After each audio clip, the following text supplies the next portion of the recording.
நாட்டவர்க்கும் இறைவா போற்றி. ஏகம்பத்துரையந்தாய் போற்றி. பாகம் பெண்ணுரு ஆனாய் போற்றி.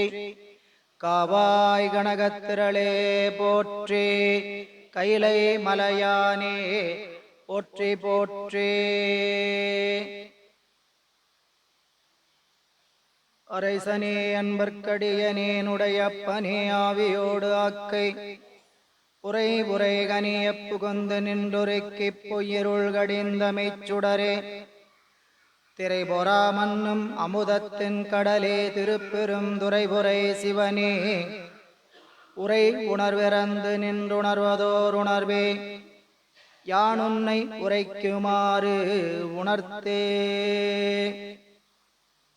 சைவத்தின் மேல் சமயம் வேறு இல்லை, அதில் சார் சிவமாம் தெய்வத்தின் மேல் தெய்வம் இல்லெனும் நான் மறை செம்பொருள் வாய்மை வைத்த சீர்திரு தேவாரமும் திருவாசகமும் உய்வை தரச் செய்த நால்வர் பொற்றால் எம் உயிர்த்துணையே.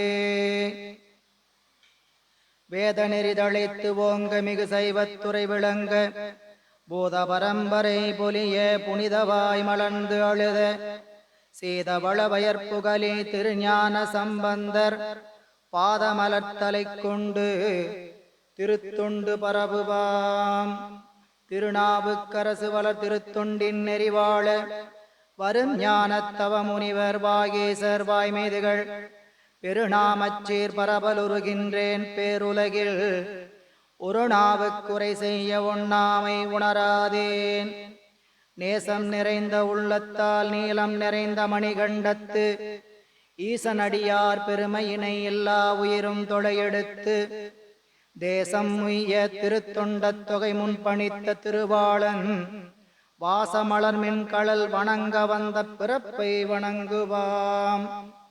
எழுதரு மறைகள் தேரா இறைவனை எல்லில் கங்குல் உழுதரு காலத்து என்றும் பூசனை விடாது செய்து தொழுதகை தலைமீது ஏறத் துளும்பு கண்ணீரில் மூழ்கி அழுது அடியடைந்த அன்பன் அடியவர்க்கு அடிமை செய்வாம். தூக்கு சீர்திருத்தொண்டத் தொகை விரிவாக்கினால் சொல்ல வல்ல பிரான் எங்கள் பாக்கிய பயனாம் பதிர்குன்றை வாழ் செக்கிழார் அடி சென்னியில் இருத்துவாம்.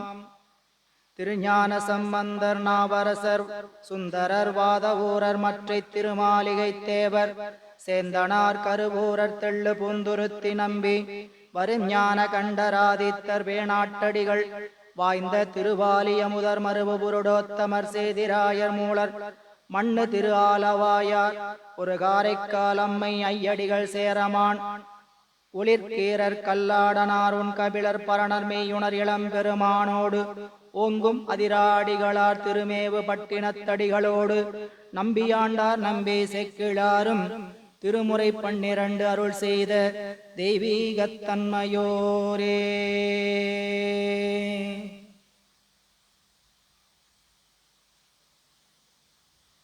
திருச்சிற்றம்பலம். எல்லாம் வல்ல ஈர்த்தெம்மை ஆட்கொண்ட அருள் தரும் பன்னார் மொழியம்மையுடன் அமர் அருள்மிகு திருநனாவுடை பெருமானுடைய பெருங்கருணையினாலும் நாயன்மார் பெருமக்களுடைய குருவருளும் முன்னின்றருட் செய்ய எம்பிரான் தெய்வ சேக்கிழார் பெருமான் திருவாய் மலர்ந்திருக்கக்கூடிய திருத்தொண்டர் புராணமாகிய ஞான நூலினை தொடர்ந்து ஓதுவதற்கும் சிந்திப்பதற்கும் வழிபாடு செய்வதற்கும் குருவருளும் திருவருளும் நமக்கு வாய்ப்பை வழங்கி இருக்கின்றது. அந்த வகையில் குருவருளையும் திருவருளையும் மனம் மொழி மேகலாலே வணங்கி அடியேனை செந்நெறியில் ஆற்றுப்படுத்திய ஆசிரிய பெருமக்களின் திருவடிகளையும் அருட்குருநாதர் ஐயா அவர்களின் திருவடிகளையும் மனம் மொழி மேகலால் வணங்கி இந்த ஞான சிந்தனையை சிந்திக்க எழுந்தருளி இருக்கக்கூடிய அத்தனை அன்பர் பெருமக்களின் திருவடி தாமரைகளுக்கும் பணிவான வணக்கங்களை உரித்தாக்கி இன்றைய சிந்தனையை நாம் சிந்திக்க முற்படலாம். அன்பர்களே, அனைவருக்கும் காலை வணக்கங்களை உரித்தாக்கிக் கொள்கின்றோம். இந்த திருத்தொண்டர் புராணமாகிய ஞான நூலினை தொடர்ந்து நாம் சிந்திப்பதற்கு பெருமானுடைய கருணை கைகூடிய நிலையில் நம்மளுடைய ஞானாசிரியர் ஞானத்தந்தை அருட்திரு பவானி ஐயா அவர்கள் இந்த வகுப்பை நமக்கு தோற்றுவாய் செய்துவிட்டு சென்றார்கள். நமக்கு அறிமுகம் என்று சொல்லுகின்ற வரையில் இந்த திருத்தொண்டர் புராணம் நமக்கு என்ன தரும் அப்படின்னு, நமக்கு திருத்தொண்டர் புராணத்தினுடைய நூலை ஏன் படிக்க வேண்டும், 12 திருமுறைகளில் ஏன் நாம் திருத்தொண்டர் புராணம் படிக்க வேண்டும்னு ஒரு செய்தி சொன்னார். இதில் எத்தனை பேர் விழாவுக்கு வந்தீங்கன்னு தெரியல. துவக்க விழாவுக்கு வராதவர்களும் இருப்பீர்கள். நிச்சயமாக அன்றைக்கி ஏதோ பணி சூழல் காரணமாக வராமல் இருந்திருப்பீங்க. நிறைய எண்ணற்ற புராணங்கள்லாம் இருக்குது. அந்த புராணம்லாம் படிக்காமல் 12 திருமுறைகளில் வரிசையாக முதல் திருமுறையிலேருந்து சொல்லிட்டு வரலாமில்ல, ஏன் எடுத்தோடனே 12ஆம் திருமுறையை சொல்கிறீங்க அப்படின்னு நிறைய பேருக்கு சந்தேகம் எழலாம். நமக்கு புராணங்கள் 3 கண்களாக கந்த புராணம், பெரிய புராணம், திருவிளையாடற் புராணம், இந்த 3 புராணமும் இந்து சமயத்தில் இருக்கக்கூடியவர்களுக்கு 3 கண்களாக விளங்குவது. இறைவனுடைய 3 கண்கள் போல கந்த புராணம், பெரிய புராணம், திருவிளையாடற் புராணம். இந்த 3 புராணங்களில் கந்த புராணம், திருவிளையாடற் புராணம் என்ற 2 நூல்களும் இறைவனுடைய பெருமைகளை எடுத்து பறைசாற்றுகின்ற நூல். பெரிய புராணம் என்று சொல்லக்கூடிய இந்த திருத்தொண்டர் புராணம்ங்கிற நூலுக்குத்தான் தொண்டர்களை பற்றி சொல்லுகின்ற நூல். அதாவது நம்மளை போல மனிதர்களாக தோன்றி இந்த உலக வாழ்க்கையில் வாழ வேண்டிய அத்தனை ஒழுக்கத்தோடு வாழ்ந்து எப்படி இந்த உலகத்தில் வாழ வேண்டும் என்று நமக்கு வழிகாட்டி சென்றவர்களினுடைய வாழ்க்கையை படம் பிடித்து காட்டிய நூல் திருத்தொண்டர் புராணம். திருத்தொண்டர் புராணம் நம்மளை போல இந்த உலகத்தில் மனிதர்களாக பிறந்து தோன்றி உலக வாழ்க்கையை வாழ்ந்து அந்த உலக வாழ்க்கை எப்படிப்பட்ட வாழ்க்கையாக அமைய வேண்டும் என்று நமக்கு நெறிகாட்டி சென்றிருக்கக்கூடிய நூல் பெரிய புராணம். அதனால தான் ஏன் பெரிய புராணத்தை நாம் படிக்கிறோம் அப்படின்னு பார்த்தீங்கன்னா, இதில் இருக்கக்கூடிய ஒவ்வொரு நாயன்மார்களும் இறைவனுக்கு தொண்டு செய்து அன்பின் காரணமாக இறைவனுடைய திருவடியை சென்று சேர்ந்தவர்கள். எனவே பெரிய புராணம் நம்மை பற்றிய நூல், தொண்டர்களை பற்றிய நூல். நம்மை பற்றினா அடியவர்களை பற்றிய நூல். இந்த உலகத்தில் இறைவனுக்கு தொண்டாற்றி எந்த சூழலிலும் அவனை மறவாது இருந்து இறைவனுடைய திருவடியை சென்று சார்ந்த பெருமக்களை இறைவன் உலகுக்கு அடையாளம் காட்டிய நூல். சிவபெருமான் உலகிற்கு அடையாளம் காட்டிய தொண்டர்களுடைய பெருமைக்குரிய நூல் பெரிய புராணம். அன்பர்களே, ஐயா அவங்க துவக்க விழாவில் சொல்லும்போது சொன்னாங்க, உலகத்தில் இருக்கக்கூடிய தலைவர்களை எல்லாம் தொண்டர்கள் அடையாளம் காட்டணும். பல கட்சிகள் இருக்கு, ஒவ்வொரு கட்சிக்கும் ஒவ்வொரு தலைவர் இருக்கிறார்.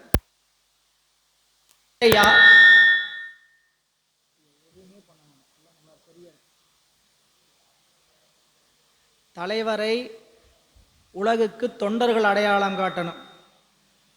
எதுவுமே வேண்டாம், சரியா இருக்கு. நீங்க எக்கோலாம் ஒன்றும் பண்ணாது, சரியா இருக்கு. ஸ்பீக்கர் எங்க இருக்கு?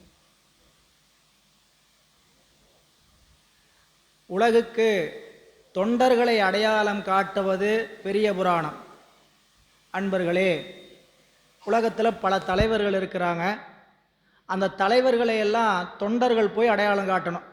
என்னுடைய தலைவன் வாழ்க, என்னுடைய தலைவன் வாழ்கன்னு பேனர் வச்சு அவளை புகழ் பாடி அவர்களுடைய புகழை உலகுக்கு பரப்ப வேண்டும். இது தொண்டர்களுடைய தலைவர்களுடைய உலகத் தலைவர்களுடைய நிலை.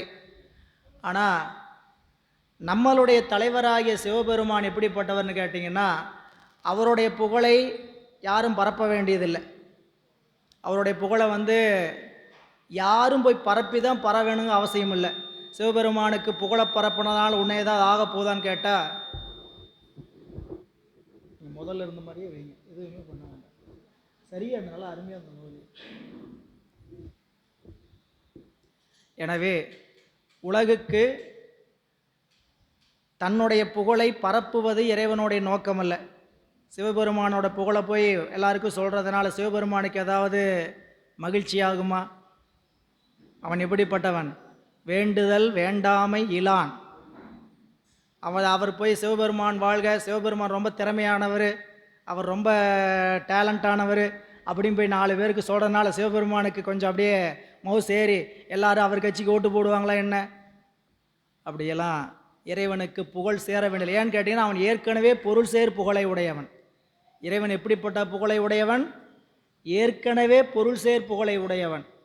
எனவே அவனுடைய புகழை நாம் எடுத்து சொல்வதனால் நமக்குத்தான் லாபமே தவிர அவருக்கு ஒரு லாபமும் கிடையாது. அதே சமயம் இறைவனுடைய புகழை சொல்லுகின்ற தொண்டர்களுடைய பெருமையை உலகுக்கு எடுத்து காட்டியவன் சிவபெருமான். நமக்கு பல கடவுள்கள் இருக்கிறாங்க. எத்தனையோ கடவுள்கள்லாம் இருக்கும் பொழுது சிவபெருமானுடைய நெறியை சாருவதா அப்படின்னு கொஞ்சம் சிந்திச்சு பார்த்தோம்னா கொஞ்சம் பயமாக இருக்கும். இங்கே ஏற்கனவே தொண்டர்கள்லாம் நிறையா பேர் இருக்கிறாங்க, அது வேற. சரிங்களா? ஏதோ நீங்கள் கதை சொல்கிறாங்களாம்மா, இந்த கதையை கேட்போம் அப்படின்னு நினச்சிக்கிட்டு நம்பி வந்திருப்பீங்க. சரிங்களா? ஒரு நம்பிக்கையோடு அக்கா கூப்பிட்டாங்க, அண்ணன் கூப்பிட்டாங்க, பக்கத்து வீட்டுக்காரங்க கூப்பிட்டாங்க அப்படின்னு என்ன பண்ணியிருப்பீங்க? ஒரு நம்பிக்கையோடு வந்திருப்பீங்க. ஆனால் வரும்போதே ஒரு மனசில் நடுக்கம், அச்சம் இருக்கும். சிவபெருமானை கும்பிடுறதா? சிவபெருமானை பற்றி இதா ரொம்ப சோதிக்கிற கடவுளாச்சே, அவரெல்லாம் கும்பிட்டோம்னா நம்ம வாழ்க்கை ரொம்ப சோதனை கட்டத்தில் போயிடும். ஏற்கனவே சோதனை ஓட்டத்தில் ஓடிட்டுருக்குது, இனி அடுத்தது சோதனை கட்டத்துக்கு இது ஏதாவது போயிடுமா அப்படின்னு கேட்டிங்கன்னா, நம்ம எல்லாம் சோதித்து தான் இறைவன் ஒன்றை அறிய வேண்டுங்கிற அவசியம் கிடையாது. யாருக்கு சோதிக்க வேண்டிய அவசியம் உண்டு? நமக்கு வேறாக இருக்கிறவங்க நம்மளை பற்றி சோதிக்கணும். பள்ளியில் ஆசிரியர் மாணவனை சோதிக்கணும். 3 மாதம் பாடம் நடத்துவார். 3 மாதம் பாடம் நடத்தி முடித்த உடனே என்ன லட்சணத்தில் படிச்சிருக்கிறாருன்னு ஒரு மிட்டம் இடைநிலை தேர்வு ஒன்று வைப்பார். எழுதினோடனே எந்தெந்த மாணவன் என்ன லட்சணத்தில் உள் வாங்கியிருக்கிறான், இல்லை நாம் என்ன லட்சணத்தில் நடத்தியிருக்கிறோன்னு தெரியும். 1-2 பேர் தப்பாக எழுதியிருந்தாங்க, சரியாக பதில் எழுதலைங்கன்னா ஆசிரியர் நினைப்பார், பாடம் ஒழுங்காக தான் சொல்லி கொடுத்துருக்குறோம். எல்லா தாள்லையும் தப்பாக இருக்குன்னு வச்சுக்கங்க, கேள்விக்கு பதில் ஆசிரியர் ஒழுங்காக பாடம் நடத்தலைங்கிறது விளங்கிடும். ஆசிரியர் தன்னைத்தானே சோதிச்சுக்கணும், மாணவனையும் சோதிக்கணும். ஏன்னு கேட்டிங்கன்னா ஆசிரியர் வேறு இடத்துல இருக்கிறார், மாணவர் வேறு இடத்துல இருக்கிறாரு, இவர் வேறு உடம்பு, அவர் வேறு உடம்பு. அதனால் ஆசிரியர் மாணவனை சோதிக்கணும். இப்படி ஒவ்வொரு துறையிலையும் இன்னொருத்தர் சோதித்து தான் அவங்களுடைய நிலையை தெரிஞ்சுக்கணும். சிவபெருமான் அப்படியே நம்மளோடு இருக்கிறார், இறைவன் அப்படியே நம்மளோடு இருக்கிறார். எங்கும் நீக்கமற நிறைந்திருக்கக்கூடிய பரம்பொருள் அது. அங்குங்கெனாதபடி எங்கும் பிரகாசமாய் ஆனந்த பூர்த்தியாக நிறைந்திருக்கக்கூடிய பரம்பொருள் அந்த பரம்பொருள். அந்த பரம்பொருள் நான் எப்படிப்பட்டவன் என்பதை என்னை சோதித்து தான் அறியணுமான்னு கேட்டால் கிடையாது.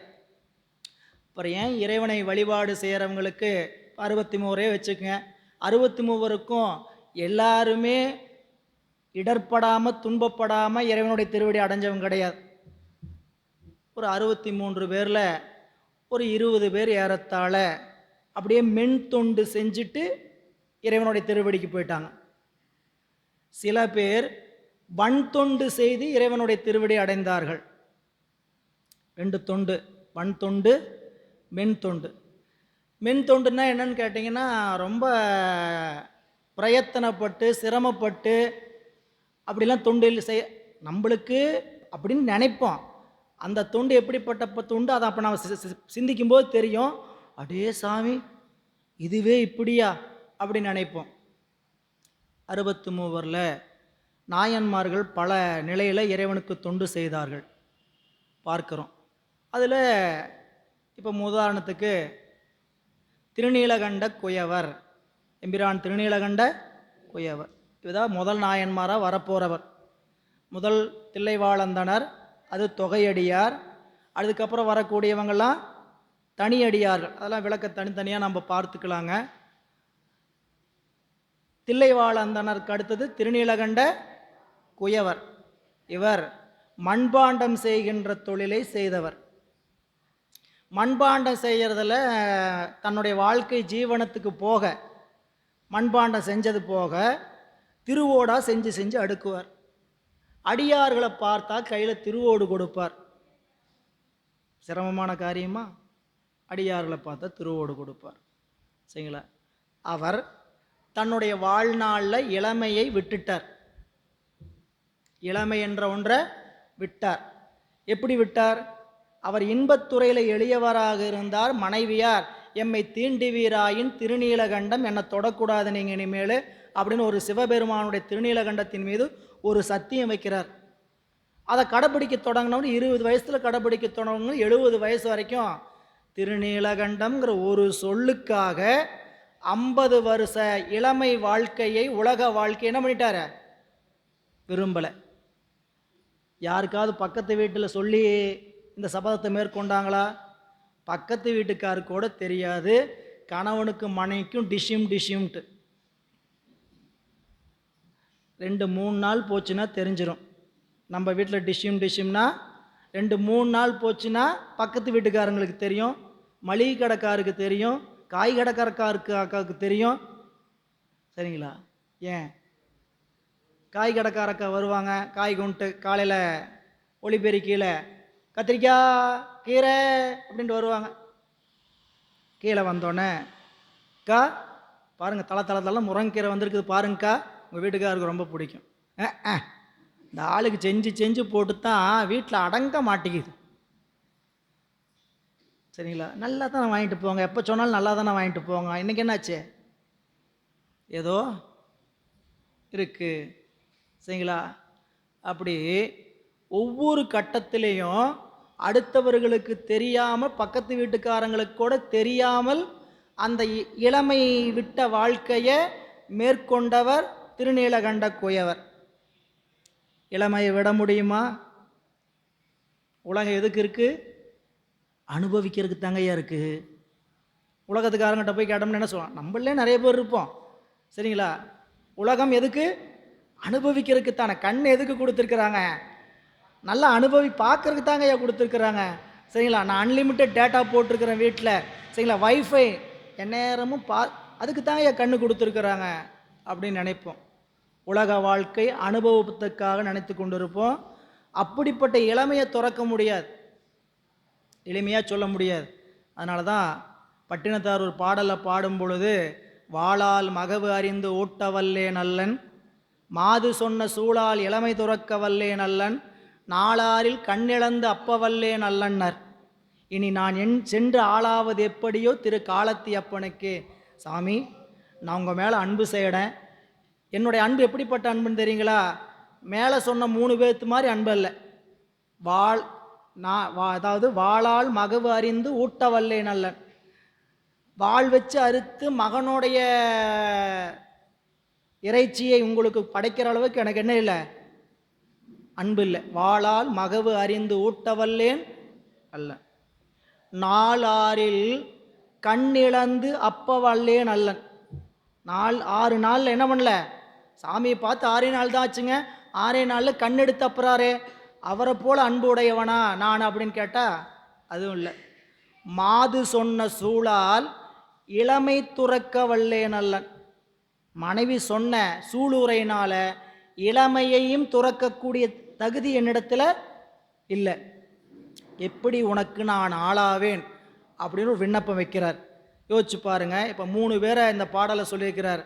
1 எம்பிரான் சிறு தொண்டர், 2 எம்பிரான் கண்ணப்ப நாயனார், 3 எம்பிரான் திருநீலகண்ட குயவர். இந்த 3 நெறியில் ஏதாவது ஒரு நெறியை செஞ்சாதான் சிவபெருமான அடைய முடியுன்ட்டு ஒரு நிபந்தனை வைக்கிறாங்கன்னு வச்சுக்கோங்க. சிவபெருமான்ட்ட அருளை பெறணும்னா கண்ணு கொடுக்கணும், இளமையை வெட்டணும், மகனை அறுத்து கொடுக்கணும். மூணில் ஏதாவது ஒன்று உங்களுக்கு 3 ஆப்ஷன் ஏபிசி. சிவபெருமானை நீங்கள் அருள் பெறணுமா வாங்க அப்படின்னு சொல்லி இந்த மாதிரி ஏதாவது நிபந்தனை கொடுத்தாங்கன்னு வச்சுக்கோங்க, யாராவது ஒரு பக்கம் திரும்பி பார்ப்போமான்னு கேட்டிங்கன்னா ஒருத்தரும் திரும்பி பார்க்க மாட்டோம். நன்றி வணக்கம் அப்படின்ட்டு போயிடுவோம். சரிங்களா? எம்பிரான் இளையான்குடி மாறனாயனார் அடியவர்களுக்கு அறுசுவையில் உணவு கொடுத்தவர். அடியார்களை பார்த்தா அறுசுவையில் உணவு கொடுத்தவர். வீட்டுக்கு வந்து அடியார்கள் வந்தாங்கன்னா 4 விதம் 6 சுவை சாப்பிட்றதுக்கு எப்படி இலையில் இருக்கும்? 4 விதம். 4 விதம்னா தின்னுதல், உண்ணுதல், நக்குதல், பருகுதல். சாப்பிட்றது 4 விதம். சரிங்களா? எல்லாம் துணுட்டு வந்தீங்களா? காலையில் எல்லாம் காலையில் துணுட்டு வந்தீங்களா? துண்ணுதல்னா ஸ்நாக்ஸ்ன்னு அர்த்தம். துண்ணுதல்லாம் என்ன? நொறுக்கு தீனிக்கு பேர் தானேதுங்க தின்றது. இந்த பக்கம் வாணியம்பாடி தாண்டிட்டு அப்புறம் அந்த பாஸ் தானே துண்ணையா, எங்கேருந்து கிளம்பி வந்த அப்படின்ட்டு. தின்னுதல் அப்படிங்கிறது முறுக்கு, வடை, அப்பளம் இதெல்லாம் சாப்பிட்டோன்னா அதுக்கு பேர் என்னதுங்க? தின்னுதல். உண்ணுதல் உணவு. சரிங்களா? உண்ணதுக்கு சாப்பிட்றதுக்கு பக்கத்தில் வச்சுருந்தாங்கன்னு வச்சுக்கோங்க, என்னதுங்க? ஊறுகாய்,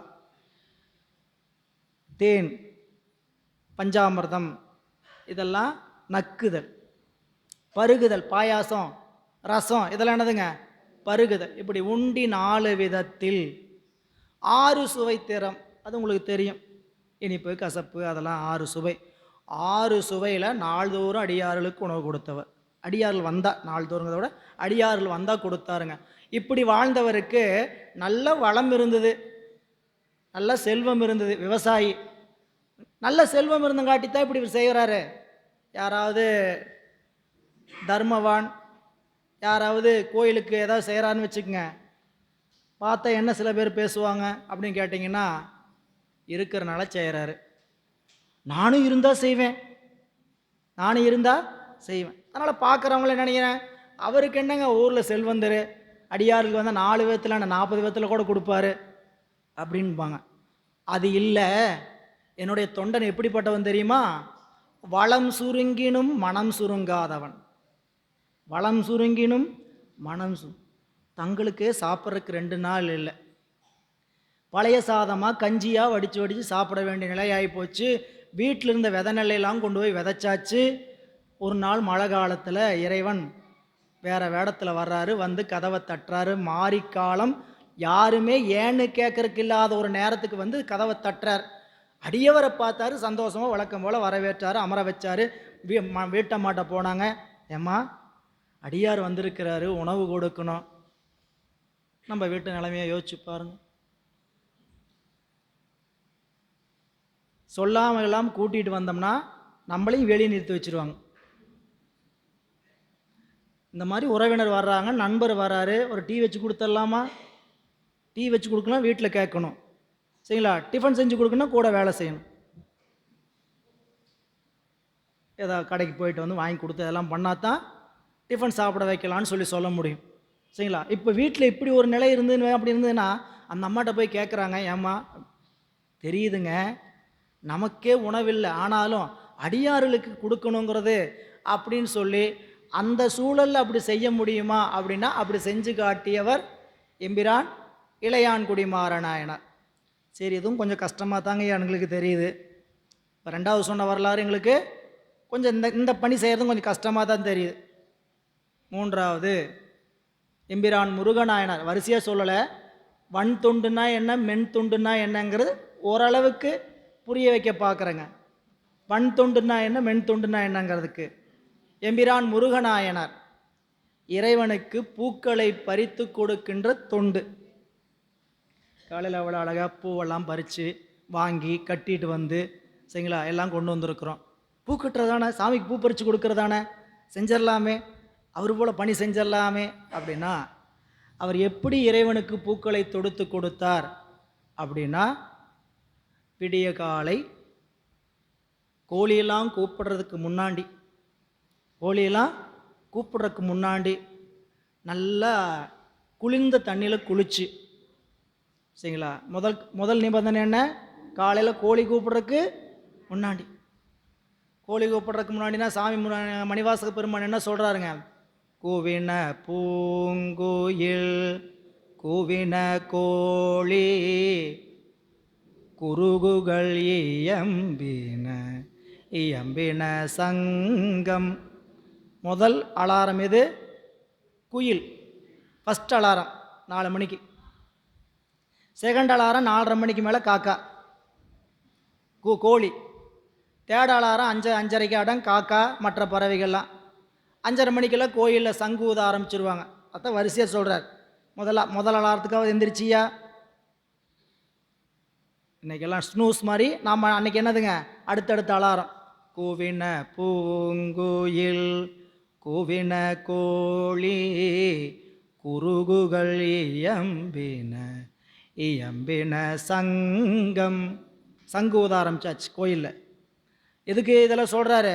எந்திரிச்சு வாங்க, திருப்பள்ளி எழுச்சிக்கு சீக்கிரம் எழுந்து வாங்க அப்படின்னு சொன்னார்.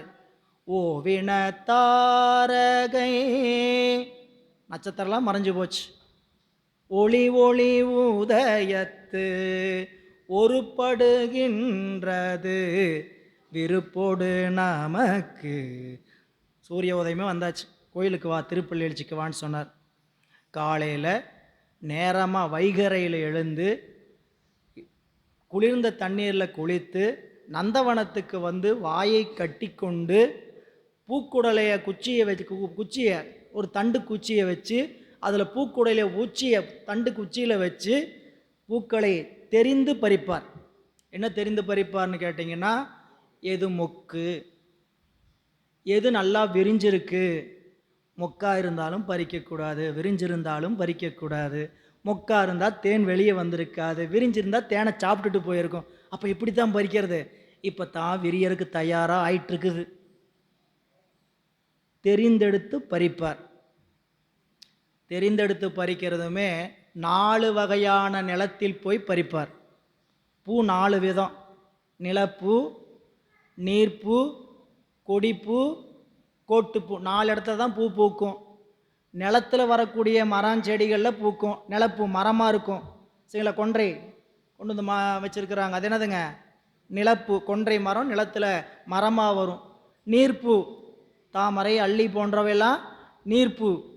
கொடிப்பூ, கொடியில் என்னெல்லாம் வருதுங்க? முல்லை, மல்லிகைப்பூலாம் கொடியில் வருது. நிலப்பூ, நீர்ப்பூ, கொடிப்பூ, கோட்டுப்பூ. கோட்டுப்பூ என்று சொல்லக்கூடிய செடிகளில் வருவது. செடி, கொடி, நிலம், நீர். மரத்தில் நீரில் வர்றது, செடியில் வர்றது, கொடியில் வர்றது. இதை தனித்தனியாக எடுத்துக்குவார். கூடைய 4 பிரான்ச்சாக பிரிச்சுக்குவார். இது நிலத்துலேருந்து பறிச்சது, இது நீர்லேருந்து பறிச்சது அப்படின்ட்டு. அப்புறம் கொண்டு போய் இதெல்லாம் ஒரு இடத்த தனியாக கொட்டிட்டு 6 விதமாக கட்டுவாருங்களாம். 6 விதமாக. சாமிக்கு எப்படி கட்டுவார்? 6 விதமாக பூ. கொண்டை, சுருக்கு, பிணையல், கன்னி, தாமம். இதெல்லாம் நீங்கள் கட்டி வைக்கிறதா? சரிங்களா? பூவில் ஒரே மாதிரியாக தலைக்கு வாங்கி வைக்கிறோம், இல்லை நாம் கட்டி வச்சா? சரிங்களா? அப்படியே கன்னியாக கட்டியிருக்கிற மாதிரி ஒரு நாள் கட்டுவோம். அப்புறம் நல்லா சுருக்கி இது மாதிரி கோத்து பந்து மாதிரி வைப்போம். கொண்டைக்கு வைக்கிறது, இண்டைக்கு வைக்கிறது, இப்படின்னு தனித்தனியாக. இதையெல்லாம் 6 விதமாக கட்டினார். அதை இறைவனுக்கு 6 காலம் கொண்டு போய் கொடுத்தார். காலை அதாவது திருப்பள்ளி எழுச்சி, காலசந்தி, உச்சிகாலம், மாலை சந்தி, சாயரட்ச, அர்த்தஜாமம். இப்போ பாருங்கள், 4 விதத்தில் பூ பறிச்சார். 6 வகையாக கட்டினார். 6 காலத்துக்கு கொண்டு போய் கொடுத்தாரு. அதை எவ்வளவு பக்குவமாக அந்த பூக்களை பறிச்சோன்னு கட்டினார். பூ பறிக்கிற பணி தானே, ரொம்ப எளிமையான பணி தானே. அவருடைய தொண்டு எப்படிப்பட்ட தொண்டு? வன் தொண்டு மாதிரி தெரியாது, வெண் தொண்டு மாதிரி தெரியும். ஆனால் அந்த தொண்டை செய்கிறதுக்கு நம்மளால் என்ன பண்ண முடியாதுங்க. பூ பறிக்க சொல்கிறீங்களா? அதெல்லாம் பறிக்கிறதுக்கெல்லாம் கேட்டு எங்கேயா செடி? நாங்கள்லாம் நரகத்தில் வாழ்ந்துட்டுருக்குறோம், ஒரே நகரவாசிகள் நாங்கள்லாம். அதனால் பறிக்கிறதுக்கெல்லாம் எங்கள் ஊரை எங்கள் சரிங்களா, பூரா தார்ஸ் ரோடு ஆயிடுச்சு. எங்கே போய் செடியை பார்க்குறது, கொடியை பார்க்குறது? ஒன்றும் இருக்காது. இப்போது அப்படிப்பட்ட தொண்டுமே புல்லாங்குழல் ஊதினார் எம்பிரான் ஆனாய நாயனார்னு சொல்லக்கூடியவர். புல்லாங்குழல சிவபெருமானுக்கு 5 எழுத்து மந்திரத்தை வாசித்து தன்னை மறந்து இறைவனோடு ஒன்றினார் இல்லா. அப்படிப்பட்ட தொண்டுமே நம்மளுக்கு வன் தொண்டு, கடுமையான தொண்டு. ஏன்னு கேட்டிங்கன்னா, இடைவிடாமல் இறைவனை சிந்திச்சு அப்படி ஊத முடியுமா, அப்படி பண்ண முடியுமான்னு அவரவர்கள் அந்த பணியில் செஞ்சு பார்த்தா தான் தெரியும். எனவே இறைவன் நம்மளுக்கு இந்த தொண்டர்களை எல்லாம் அறிமுகப்படுத்தி இருக்கக்கூடிய நிலை என்னன்னு கேட்டிங்கன்னா, என் மீது அன்புடையவர்கள் எப்படி தொண்டு செய்திருக்கிறார்கள் என்று பாருங்கள், என்னுடைய தொண்டனுடைய பெருமை என்னன்னு கருதுங்கள் என்று இறைவன் உலகுக்கு தொண்டர்களை பறைசாற்றிய நூலாக விளங்குவது பெரிய புராணம். மற்ற நூலாம் படிக்கக்கூடாதா? இதை படிச்சுட்டு போனோம்னா சிவபெருமானுடைய உண்மையான கருணை என்னங்கிறது நம்மளால் உணர முடியும். அப்புறம் எந்த திருமுறை வேணால் படிக்கலாம், எந்த பாட நூலை வேணாலும் படிக்கலாம். ஏன் நம்ம பெரிய புராணம் நம்ம இங்கே பாடம் எடுக்கும்போது என்ன நூலுக்கு எடுக்கலான்னு சொல்லும்போது கூட என்னுடைய விருப்பமாக இருந்து என்னென்னு கேட்டிங்கன்னா திருவிளையாடல் புராணம் தான். ஏன் அப்படின்னு கேட்டிங்கன்னா, படிக்காத நூலை ஒரு புது நூலை சொன்னால் நான் படிக்கிறதுக்கு ஒரு வாய்ப்பாக இருக்குமேங்கிறதுக்காக என்ன பண்ணேன், திருவிளையாடல் புராணமாக இருந்துட்டா, ஏன்னா பெரிய புராணம் 7 இடத்துல சொல்கிறோம், திருமந்திரம் சொல்கிறோம், திருவாசகம் சொல்கிறோம், சைவ சித்தாந்தம் சொல்கிறோம், திருக்குறள் சொல்கிறோம். இந்த நூலையெல்லாம் சொல்லிகிட்டு இருக்கிறோம். சொல்லாத நூலாக இருக்கிறது கந்த புராணமும் திருவிளையாடல் புராணம். கந்த புராணத்துக்குள்ளே போகலாம்னா 18,000 பாட்டு, அதனால் கந்த புராணத்துக்குள்ளே போக வேண்டாம் இப்போதைக்கு அப்படின்னு ஒரு யோசனை. திருவிளையாடல் புராணம் போனோம்னா ஒரு 3,000 பாடல் தான், அதுக்குள்ளே போகலான்னு ஒரு விருப்பம் இருந்துச்சு. ஆனால் அன்பர்கள் எல்லாம் பெரிய புராணம்னு சொன்னங்காட்டி பெரிய புராணத்தை நாம் சிந்திக்க தொடங்குகிறோம். இது ஏன் நாம் பெரிய புராணத்தை தேர்ந்தெடுத்து கொண்டோம் என்பதற்கான சிந்தனை. 2வது சிந்தனை, ஒவ்வொரு முறையும் நாம் 15 நாட்களுக்கு ஒரு முறை, இன்றைக்கி அறிமுக வகுப்பு தான், அதனால தான் கொஞ்சம் அப்படியே செய்தி மட்டும் சொல்ல வேண்டியது இருக்கும். ஒவ்வொரு 15 நாட்களுக்கு முறை ஒருவாக செவ்வாய்க்கிழமை காலையில் 11 மணிக்கு நமக்கு வகுப்பு துவக்கம். சரிங்களா? 11 மணிக்கு 10:30க்கு ரயில் வந்துடுதுங்க. அங்கேருந்து வந்து இல்லை ரெயினினுடைய முன்பின் நேரம் வந்து சேர்ந்து காலையில் சாப்பிட்றது கூட இல்லை, கொஞ்சம் கஞ்சி குடிச்சிக்குவேன், அப்படி வந்து நேரம் சீக்கிரம் வந்துடலாம். அது கூட அவங்கள்ட்ட சொல்லிட்டு இங்கே கொண்டு வந்தெல்லாம் என்ன பண்ணலான்னு பார்த்துக்கலாம். எதுக்கு சொல்ல வரேன்னு கேட்டிங்கன்னா, உரிய நேரத்தில் அன்பர்கள் வந்து நம்ம வழிபாடு திருத்தொண்ட தொகை முதல் செய்யப்படும். வழிபாடு செஞ்ச உடனே திருத்தொண்ட தொகை பாடப்படும். ஏன் திருத்தொண்ட தொகை பாடுறோம் அப்படின்னு கேட்டிங்கன்னா, இந்த பெரிய புராணம் என்கின்ற திருத்தொண்ட புராணத்தை படிப்பதற்காக சொல்வதற்கான தகுதி நம்மிடத்தில் கிடையாது. தகுதினா திருத்தொண்ட புராணம் சொல்கிற அளவுக்கு நம்ம நல்லா படிச்சிருக்கிறோமா, கேட்கறதுக்கு படிச்சிருக்கிறோம்னா, ஒரு தமிழ் நூலை படிக்கணும்னா என்னென்னலாம் தெரியணும். இங்கே ஆசிரியர்கள் பல பேர் இருக்கிறீங்க. தமிழ் படிக்கணும்னா, தமிழ் நூலுக்கு பொருள் சொல்லணும்னா என்னென்னலாம் நாம் செய்யணும். இலக்கணம் படிச்சுட்டு வரணும், கருவி நூல் படிச்சுட்டு வரணும், பல நூல்களை படித்துட்டு தான் செய்யுளுக்குள்ளே வர முடியும். சரிங்களா? அப்போ செய்யுளுக்குள்ளே வர வேண்டுமானால் பல நூல்களை படித்துவிட்டு நாம் இங்கு வர வேண்டும். அப்படி படிச்சுட்டு தான் நாங்கள் வந்திருக்கோமான்னு கேட்டால் கிடையாது.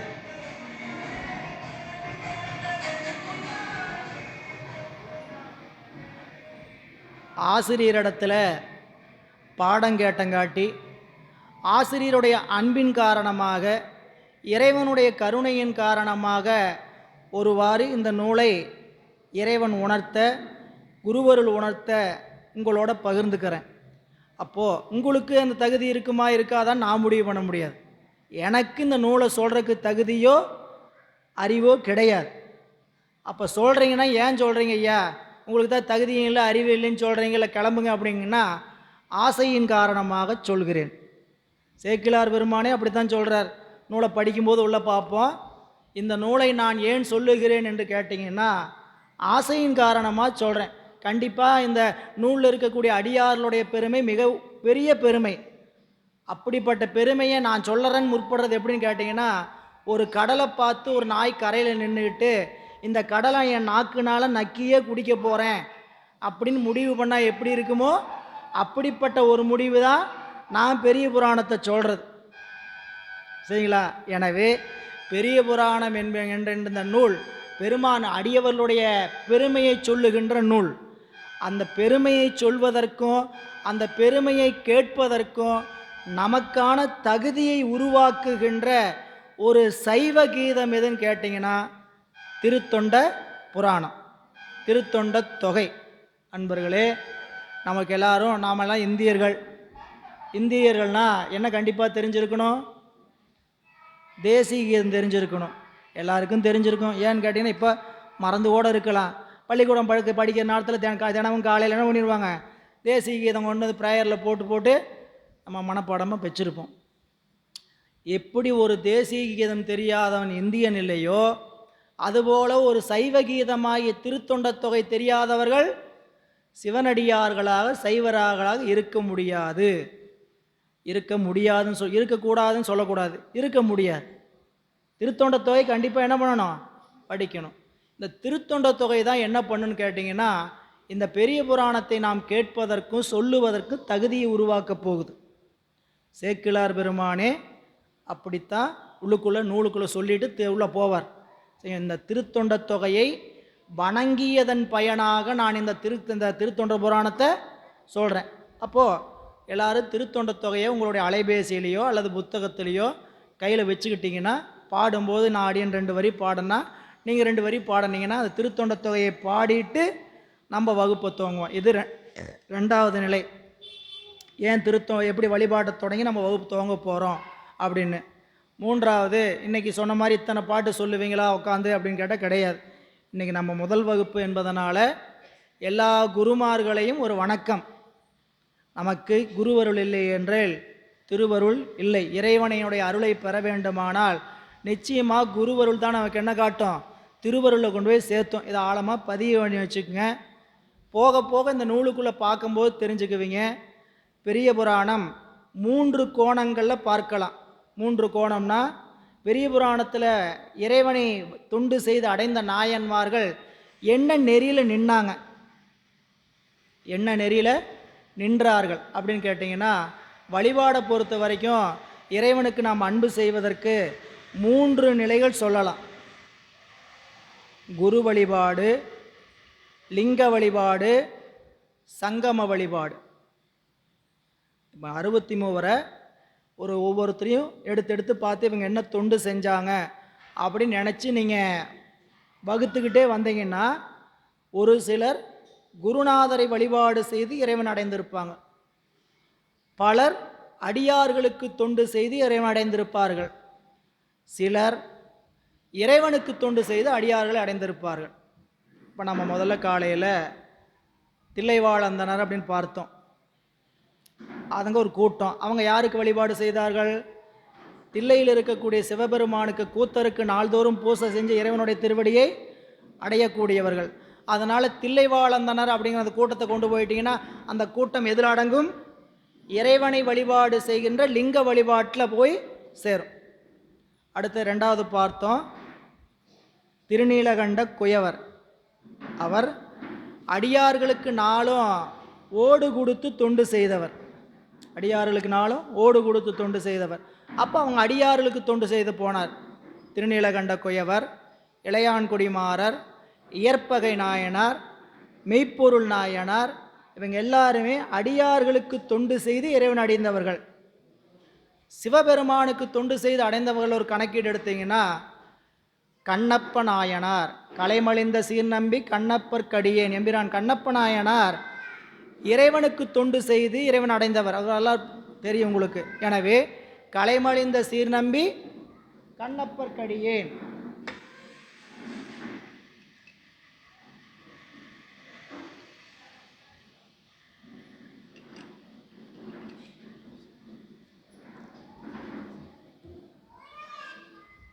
அன்பர்களே, அப்போ இறைவனுக்கு தொண்டு செய்து அடியார்கள் அடைந்தவங்க யாராருன்னு கணக்கீடு எடுத்தீங்கன்னா அப்படி சில பேர் எடுத்துடலாம். குருநாதரை வழிபாடு, எதுக்கு சொல்ல வரேன், 3வது செய்திக்காக சொல்ல வரேன். குருநாதரை வழிபாடு செய்து இறைவனை அடைந்தவர்கள் யார் அப்படின்னா, எம்பிரான் அப்பூதியடிகள் நாயனார் தன்னுடைய குருநாதராக எம்பிரான் திருநாவுக்கரசரை கொண்டவர். அதனால் அவருடைய எல்லா வீட்டில் இருக்கக்கூடிய எல்லா உயிர் பொருளுக்கும் ஜடப்பொருளுக்கு என்ன பேர் வச்சார், திருநாவுக்கரசு என்றே பெயரை வைத்தார். பசுவுக்கு திருநாவுக்கரசு பசுன்னு வச்சார். மகனுக்கு மூத்த திருநாவுக்கரசு இளைய திருநாவுக்கரசு வச்சார். வரலாறு பலருக்கும் தெரிந்ததான். ஐயா அறிமுக உரையில் சொன்ன மாதிரி, தோக்கு விழாவில் சொன்ன மாதிரி, எனக்கு தெரியாதுங்களா, எனக்கு நல்லா தெரியுமே அப்படின்னு நினைக்கலாம்.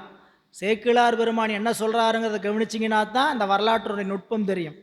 எனவே எம்பிரான் திருநாவுக்கரசரை குருநாதராக கொண்டு இறைவனுடைய திருவடி அடைந்தவர் எம்பிரான் அப்பூதியடிகள்.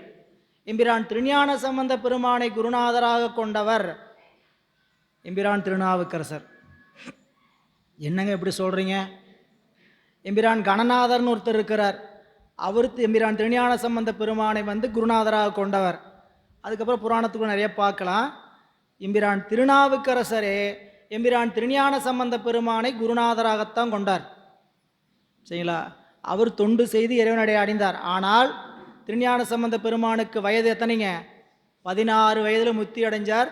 முதல் சந்திப்பில் எம்பிரான் திருநாவுக்கரசரை சந்திக்கும் போது அவருக்கு 7 வயது. 3 முறை சந்திக்கிறார்கள். முதல் சந்திப்பில் எம்பிரான் திருஞான சம்பந்தரும் எம்பிரான் திருநாவுக்கரசர் 2 பேர் சந்திச்சுக்கும் போது ஞானசம்பந்த பெருமானுக்கு 7 வயது, இவருக்கு அப்பருக்கு 70 வயது. யோசிச்சு பாருங்க, 70 வயது உடைய ஒருவர் 7 வயது உடைய ஒருவரை குருநாதராக ஏற்றுக்கொள்கிறார். எங்கிங்க அப்படின்னு கேட்டிங்கன்னா, முதல் சந்திப்பு சீர்காழியில் நடக்குது. தில்லையில் கூத்த பெருமான வழிபாடு செய்துக்கிட்டு இருக்கிறார் அப்பர் சுவாமி. அப்போ தில்லையில் இருக்கிற அடியார்கள்லாம் சொல்கிறாங்க, இந்த மாதிரி சீர்காழியில் 3 வயதில் இறைவனிடத்தில் பக்தி கொண்டு இறைவனுடைய கருணையினால் ஞானப்பால் உண்டு திருமுறை பாடிக்கொண்டு திருப்பதிகம் பாடிக்கொண்டு இருக்கக்கூடிய ஒரு சிறுவர் இருக்கிறார், ஞான குழந்தை இருக்குது அப்படின்னு கேட்ட உடனே அவரை சென்று வணங்க வேண்டும் என்ற விருப்பத்தினால சீர்காழியை நோக்கி வருகிறார் அப்பர் பெருந்தகை. சீர்காழியோட எல்லை 2 பேரும் சந்தித்து கொள்கிறாங்க.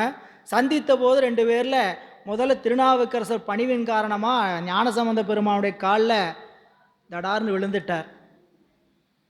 விழுந்த உடனே இவர் அப்பரே அப்படின்னார். என்ன இப்படி பண்ணுறீங்க? அப்பரேனார். அப்பான்னு சொன்னால் இவர் என்னன்னு சொல்லணும்? மகனே அப்படின்னு தானே சொல்லணும். அவர் என்னன்னு சொன்னார்னா அடியேன் அப்படின்னு சொன்னார். சரிங்களா? சரி, பணிவின் காரணமாக சொல்லிட்டாரு அப்படின்னு ஒரு பேச்சுக்கு வச்சுக்கோங்க. அப்பான்னு சொன்னார், இவர் பணிவின் காரணமாக என்னட்டாரு அடியேன் அப்படின்னு சொல்லிட்டாருன்னு வச்சுக்குவோம்.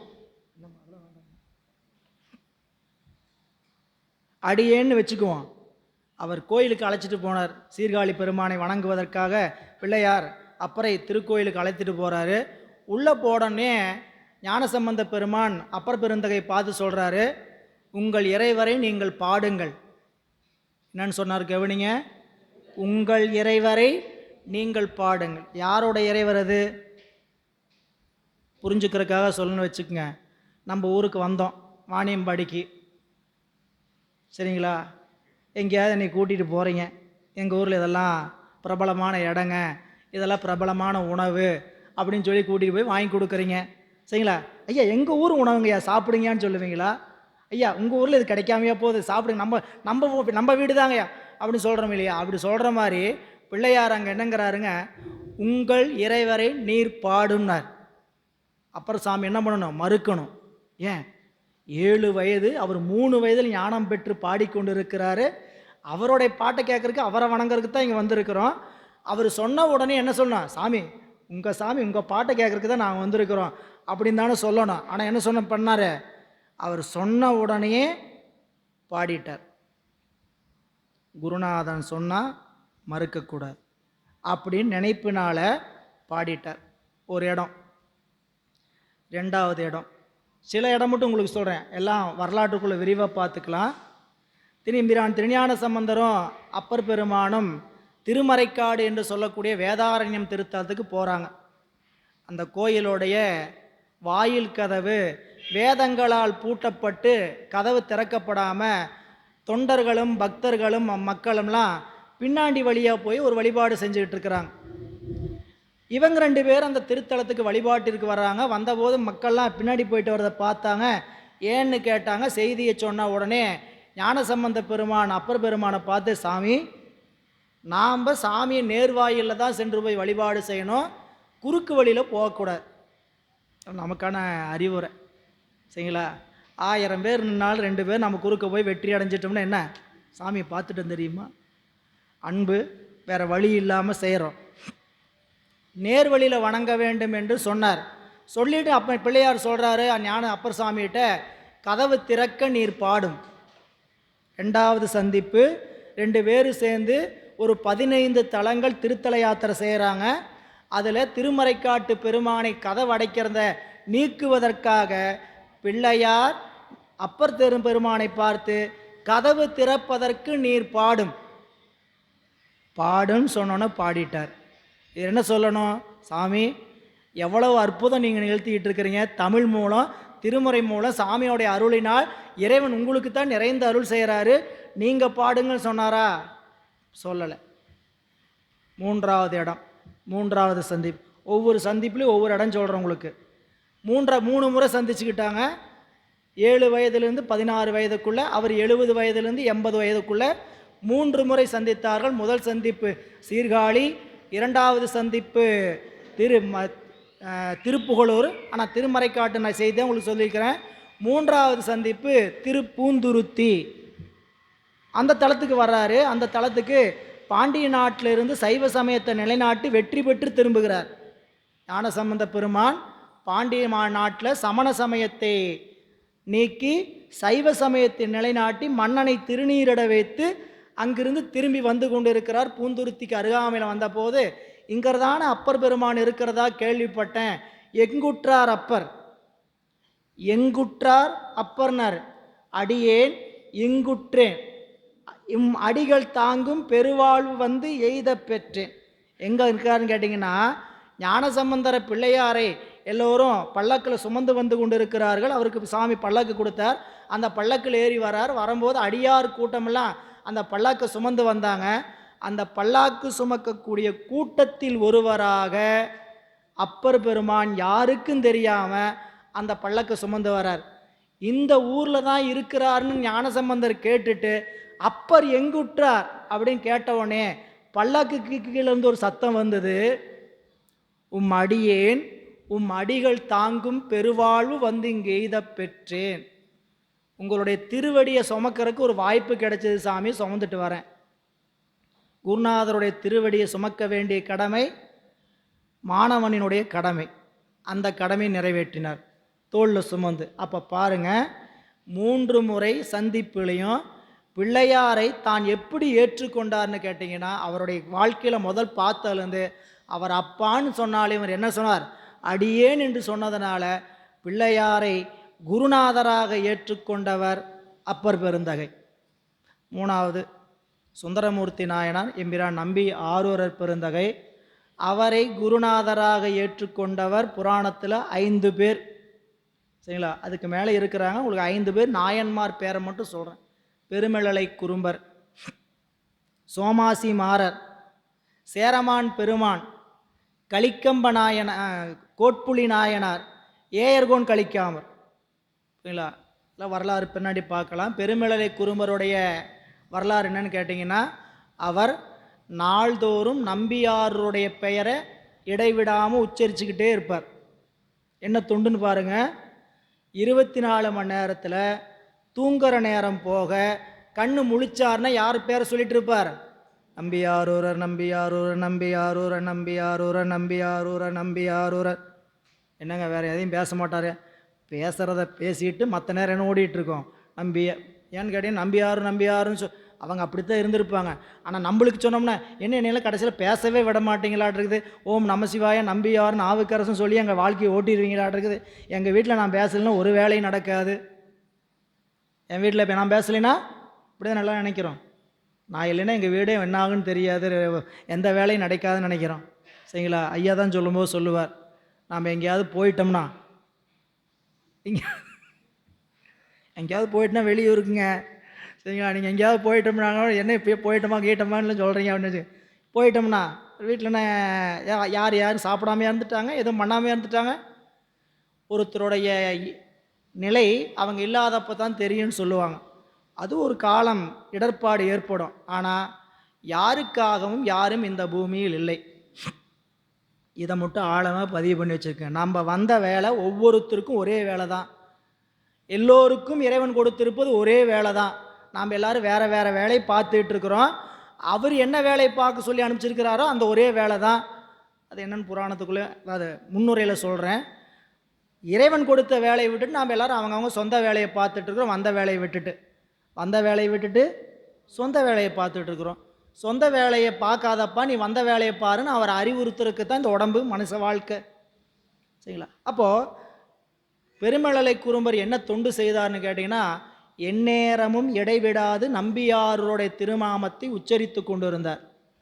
இதனால் அவருக்கு என்ன கிடைச்சதுன்னு கேட்டிங்கன்னா, இறைவனுடைய அருளினால் அட்டமா சித்தி கைகூடுகிறது. சரிங்களா? அந்த அட்டமா சித்தினா என்ன? நாங்கள் பார்த்து 2 சித்தி தான் பார்த்துருக்குறோம் இது வரைக்கும். சித்தி 1, சித்தி 2 தான் வந்திருக்குது. நீங்கள் என்னமோ அட்டமா சித்தின்னு சொல்கிறீங்களா? அது என்ன சித்தி, எங்கே இருக்குது, தயாராகிட்டு இருக்குதா, ராதிகாமா தயாரிச்சிட்டு இருக்கிறாங்களா அப்படின்னு கேட்பீங்க. சரிங்களா? நீங்கள் படிச்சிருப்பீங்க சில பேர், எல்லாருக்காக சொல்கிறேன். அட்டமா சித்தி பெற்றார். அந்த அட்டமா சித்தி பெற்றதுனால நாளைக்கு நம்பியாரூரர் திருக்கைலாயம் போக போகிறாருங்கிறத இன்றைக்கே தெரிஞ்சுக்கிட்டார். இது ஒரு சித்திங்க. அட்டமா சித்தியில் இஸ் சித்தி நம்பர் 1. அட்டமா சித்தியில் எங்கே நடக்கக்கூடிய செய்தியும் இங்கு தெரிந்து முக்காலத்தினுடைய உணர்வை உணர்வதற்கு பெயரே ஒரு சித்தி.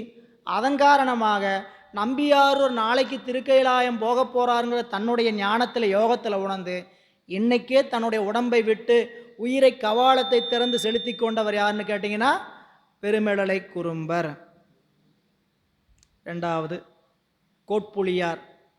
இவர் தன்னுடைய 2 பெண்களையும், அதாவது இளமை வாய்ந்து அழகிய பெண்கள், 2 பெண் குழந்தைங்க, 2 பேருக்கும் 12 வயது, 11 வயது, 13 வயது, இப்படி 2 பேர்த்துக்கும் நம்பியார் தங்களுடைய திருத்தலத்துக்கு வருகிறார் என்று தெரிந்த உடனேயே அவரை சந்தித்து பாதபூசை செய்து அவர் தன்னுடைய வாழ்நாளில் குருநாதராக கொண்டு அந்த அன்பின் காரணமாக என்ன பண்ணுறாருன்னு கேட்டிங்கன்னா, 2 பேரையும் அழைத்து கொண்டு போய் இந்த 2 பேரையும் உங்களுக்கு சேவகம் செய்வதற்கு அடிமைகளாக வச்சுக்கணும். நீங்கள் என்னுடைய பெண்கள் 2 பேரையும் உங்களுக்கு சேவகம் செய்வதற்கு நீங்கள் என்ன பண்ணணும், அடிமைகளாக வைத்து கொள்ள வேண்டும் என்று கேட்டார். சரிங்களா? 12 வயது, சுந்தரருக்கு 16 வயது. சரிங்களா? எப்படி என்ன கோணத்தில் பார்த்து அந்த குழந்தைகளை பார்க்குறாருன்னு கேட்டிங்கன்னா, என்ன இந்த வார்த்தை சொல்கிறீங்க, இது என் குழந்தைகள், என்னுடைய மக்கள். சரிங்களா? 2 பேரையும் தொடையில் அமர்த்தி வச்சு உச்சி மோந்து 2 பேருக்கு ஆசி கூறி இவர்கள் என் குழந்தைகள் என்று சொல்லி இந்த 2 பேருடைய பெயரை தன்னுடைய திருப்பதிகத்தில் அங்கங்கே பதிவு செய்திருப்பார். நீங்கள் சுந்தரருடைய தேவாரம் முற்றோரை பண்ணும்போது கவனித்து பாருங்கள். சிங்கடி தந்தை, வனப்பகை அப்பன். சிங்கடி தந்தை, வனப்பகை அப்பன். அந்த பெண்களுக்கு 2 பேருக்கும் சிங்கடி, வனப்பகை என்று பெயர். சரிங்களா? அந்த 2 பேர் பெயரை பதிவு செய்திருப்பார். இவர் ஒரு நாயனார், சுந்தரமூர்த்தி நாயனாரை குருநாதராக கொண்டவர். கலிக்காமர், ஏயர்கோன் அம்பிரான் ஏயர்கோன் கலிக்காமர். இவர் திருப்புன்கூர் என்கின்ற திருத்தலத்தில் திருஅவதாரம் செய்தவர். இவருக்கு சுந்தரருக்கும் ஒரு நட்புரிமை ஏற்படுத்தணுங்கிறதுக்காக இறைவன் ஒரு செய்தி செய்கிறார். நம்பியாரூரர் 2 திருமணம் பண்ணி கொண்டவர். உங்களுக்கு வரலாறு சேலத்தில் எல்லாருக்கும் தெரிஞ்சிருக்கும், பல பேருக்கும். 2 பேரை திருமணம் செய்து கொண்டார். திருக்கைலாயத்திலிருந்து இறைவன் அந்த காரணத்துக்காக தான் கீழே அனுப்பினார். இது நமக்கு புரியறதுக்கான காரணம். சூட்சுமமான காரணம் என்னங்கிறது பாடத்துக்குள்ளே பார்க்கலாம். இறைவன் கைலாயத்திலிருந்து நம்பிகளை ஆரூரை கீழே அனுப்பிச்சதுக்கு காரணம் என்னன்னு கேட்டிங்கன்னா, 2 பெண்களையும் திருமணம் செய்து கொண்டு திரும்பி வாப்பான்னு அனுப்பிச்சார். அதில் முதலாவதாக இருக்கக்கூடிய திருவாரூரில் எம்பிராட்டி பறவையாராக திருவதாரம் செய்தார். 2வதாக இருக்கக்கூடிய எம்பிராட்டி சங்கிலியாராக திருவொற்றியூரில் அவதாரம் செய்தார். 2வது திருமணம் செய்யும் போது ஒரு சத்தியம் பண்ணுறாரு நம்பியாரூரர், உங்களை விட்டு நீங்கி போக மாட்டேன்ட்டு. திருமணம் நடந்துச்சு. திருவாரூரில் வசந்த விழா வந்தது. சத்தியத்தை மீறினான்னு கண் பார்வை போச்சு. இதெல்லாம் உங்களுக்கு தெரியும். மீண்டும் 2 கண்ணையும் பார்வை பெற்ற. காஞ்சிபுரத்தில் ஒரு கண்ணும் திருவாரூரில் ஒரு கண் பார்வையும் பெற்றார். திருவாரூருக்கு வந்து சேர்ந்தபோது நம்மளுடைய பறவை பிராட்டியார் ஊடல் கோபம் பற்று இருக்கிறாருன்னு செய்தி தெரியுது. 2வது திருமணம் பண்ணிட்டாரு நமக்கு தெரியாமல் அப்படின்னு சொல்லி ஒரு ஊடல் கோபத்தில் இருக்கிறாங்க. இந்த கோபத்தை அறிந்து அவர் பலர் பேரையும் தூது அனுப்பிச்சு பார்த்தாரு. யாரையும் வீட்டு பக்கமே வந்துடாதீங்க, வந்தீங்கன்னா நான் உயிரை விட்டுருவேன் அப்படின்னு சொல்லிட்டாங்க. இவர் ரொம்ப கவலையோட திருவாரூர் புற்றிடம் கொண்ட பெருமானை நினச்சிக்கிட்டு தேவாசிரிய காவணத்தில் துன்பத்தோடு அமர்ந்திருக்கிறார். சாமி பூசையெல்லாம் முடிச்சுட்டு அலுவெல்லாம் முடிச்சுட்டு வந்து நண்பரை சந்திக்க வரார்.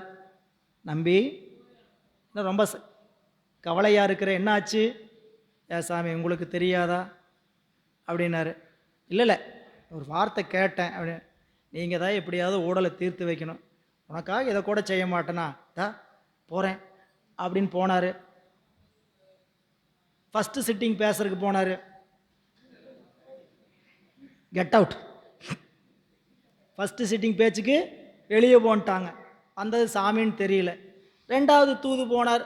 இது ரெண்டும் ஒரு இரவு முழுக்க 2 தடவை திருவாரூர் வீதியில் இறைவன் தன் கால்பட நடந்தார் என்பதை அறிந்த ஏயர்கோன் கலிக்காம நாயனாருக்கு நான் சாமி மேலேயும் நம்பியார் மேலேயும் கோபம் வந்துருச்சு. யாராவது ஒரு எஜமான ஒரு பொண்டாட்டி புருஷன் சண்டைக்கு சிவபெருமானை போய் தூது அனுப்பலாமா? தூது அனுப்புறதுக்கு ஒரு தகுதி வேணும் இல்லைங்க, சரிங்களா?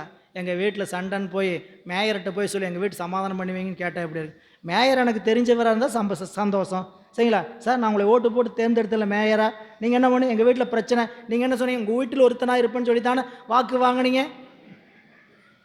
உங்கள் வீட்டில் ஒருத்தனாக இருப்பேன்னு தானே வாக்கு வாங்கினீங்க. நீங்கள் என்ன பண்ணுங்கள், என் வீட்டில் இந்த மாதிரி பிரச்சனை பஞ்சாயத்து பண்ணுங்கன்னு சொல்லி சொன்னால் என்ன நியாயம்? அதனால் சிவபெருமானை போய் பஞ்சாயத்துக்கு கூப்பிட்டாங்க, பஞ்சாயத்து தலைவர் ஆக்கிட்டாருன்ட்டு யாருக்கு கோவங்க? ஏயர்கோன் கலிக்காம நாயனாருக்கு கோவம். அவரை பார்த்த அன்னைக்கு என்ன நடக்கும்னே தெரியாது. யாரை பார்க்குற அன்னைக்கு? சுந்தரமூர்த்தி நாயனாரை நான் பார்க்குற அன்னைக்கு என்ன நடக்கும்னே தெரியாதுன்னு இருந்தார். நாம் நினச்சிக்குவோம், என்ன நினச்சிக்குவோங்க, நாம் நினைக்கிறது தான் நடக்குன்ட்டு. எல்லாருக்கும் அவங்க நினைக்கிறது தான் நடக்குன்ட்டு. ஏற்கனவே வகுத்தான், ஏற்கனவே அவன் வகுத்தான். வகுத்த வகையல்லால் அவன் ஏற்கனவே வகுத்திருக்கிறத கோடி தொகுத்தார்க்கும் துய்த்தல் அரிது. நம்ம நினச்சது தான் நடக்குங்கிற மாதிரி ஒரு பாவனையிலேயே ஓடிட்டு இருக்கிறோம், சரிங்களா? அப்போது இப்போ ஏர்கோன் கலிக்காமரே அவருக்கு நட்பு ஏற்படுத்தணும் சாமி என்ன பண்ணான்னு கேட்டிங்கன்னா, சூளை நோய் ஏர்கோன் கலிக்காம நாயனருக்கு ஒரு சூளை நோய் வயிற்று நோய் வந்தது. அதை நீக்குவதற்கு சுந்தரமூர்த்தி நாயனார் வந்தால் தான் நீங்குன்னு சொன்னார். அவர் வந்தார். அவருக்கு வரலாற்றில் ஏர்கோன் கலிக்காமர் அவரை பார்க்க வேண்டிய சூழல் வந்தங்காட்டி வயிற்றில் குத்தி உயிரை விட்டார். அவர் உயிர் விட்ட உடனே இறைவனுடைய கருணையினால் நம்பியார் அவரை உயிர் பெற்று இறைவனுடைய கருணையினால் மீட்டார். 2 பேரும் நட்புரிமையோட ஏர்கோன் கலிக்காம நாயனார் நம்பியாரூரை குருநாதராக வழிபாடத் தொடங்கினார். 3. 4வது எம்பிரான் சேரமான் பெருமாள் நாயனார். கேரள நாட்டோடைய அரசர், சேர நாட்டினுடைய அரசர். இவர் நாள்தோறும் நடராஜ பெருமான் கூத்த பெருமான் நீங்கள் திரு அஞ்சைக்கிழமை போனீங்கன்னா அங்கே ஒரு திருக்கோயிலில் நடராஜர் கல் திருமேனியில் இருப்பார். அந்த நடராஜருக்கு நாள்தோறும் பூசை செய்வார். பூசை முடிவில் இவருக்கு சிவபெருமான் பூசையை ஏற்றுக்கொண்டேங்கிற ஒரு அடையாளமாக ஒரு சிலம்போசை கொடுப்பாராமா. நாள்தோறும் வணங்கிட்டு வந்தார். அரசரானதுக்கப்புறமும் இப்படி செஞ்சார். ஒரு நாள் ஓசை கேட்குறது வரல. இன்னும் நாம் இன்றைக்கி ஏதோ பூசையில் தப்பு பண்ணிட்டோமா அப்படின்னு உடைவாள் எடுத்து என்ன பண்ணாருங்க, தன்னுடைய நெஞ்சுக்குள்ளே சொருவு போனார். சாமி உடனே சிலம்போசை கொடுத்துட்டார். பெருமானே, இன்று சிலம்போசை தருவதற்கு காலம் தாழ்த்திட்டீங்களே, ஏதாவது என் மேல் பிழை இருக்கா அப்படின்னார். இல்லைப்பா, தில்லையில் நம்பி ஆரூரன் என்னை புகழ்ந்து பாடிக்கிட்டு இருந்தானா, அந்த பாட்டை கேட்டனா என்ன அறியாமல் மெய் மறந்துட்டேன். பேருந்தில் போயிட்டுருப்போம், நம்மளுடைய ஊர் வந்ததே தெரியாமல் தாண்டி போயிருப்போம். என்னாச்சு, பேருந்தில் படம் போட்டுட்ருப்பாங்க. அண்ணாந்தவங்க தான் அந்த படத்தை 50 தடவை வீட்டில் போட்டிருப்பாங்க தொலைக்காட்சியில். இருந்தாலும் பார்த்தோமா பேருந்து நிறுத்தம் மாறி போயிடுவோம். இவர் என்ன ஆயிட்டாருன்னு கேட்டிங்கன்னா, தன்னுடைய நிலையை சாமி மறந்துட்டு, இவர் மறக்கிறவரா, இறைவன் மறக்கிறவரா? எல்லாரும் அவங்க செய்கிறத அவங்க அறிவிலிருந்து அறிகிறவர் போய் நம்பியார் பாடினதை கேட்டு நான் மறந்துட்டேன் என்ன அப்படின்னாரு. அதனால் வர காலம் தாழ்த்தோன்னு சொன்னார். உடனே அந்த சேரமான் பெருமாள் நாயனாருக்கு அவரை நம்ம பார்க்கணுமே. உடனே கேரள நாட்டிலேருந்து திருவாரூருக்கு வந்தார். அவரை வணங்கினார். அவரை வணங்கி 2 பேரும் அன்பு கொண்டாங்க. 2 பேர் தம்பிரான் தோழர். நம்பியாரூரனும் சேரமான் பெருமாள் 2 பேர் நண்பர் ஆயிட்டாங்க. 2 பேர் பல தலங்கள் போனாங்க. இவரை தன்னுடைய நண்பராக மட்டுமல்ல, தன்னுடைய குருநாதராகவே கொண்டவர் யாருன்னு கேட்டிங்கன்னா சேரமான் பெருமாள் நாயனார். அதனால் நம்பியார் திருக்கைலாயத்துக்கு போகிறதுக்கு முன்னாடி இவர் போய் சேர்ந்துட்டார். இவர் வெள்ளையானையில் போனார். இவர் அவருக்கு பின்னாடி குதிரையில் புறப்பட்டவர். சிவபெருமானுடைய கருணையின் காரணமாக முன்னாடி போய் சேர்ந்துட்டார். பார்த்துங்க, குருநாதராக கொண்டு இறைவனுடைய திருவடியை அடைந்தவர்கள் நிறைய பேர் இருக்கிறாங்க. இறைவன் வழிபாட்டில் குரு, லிங்க, சங்கம வழிபாடு என்று சொல்லக்கூடிய 3 நெறியில் நின்றவங்கள 63 பிரிச்சிங்கன்னா இப்படி நின்றலாம். அதில் வழிபாட்டினுடைய உயர்ந்த நெறியாக 3 நெறி முக்கியந்தாங்க. இந்த நெறி தான் செய்வேன், அந்த நெறி தான் செய்வேன், இதுதான் எனக்கு முக்கியம் அப்படின்னு எந்த நெறியும் தனிப்பட்ட முறையில் எடுத்துக்கொண்டு செய்வதல்ல.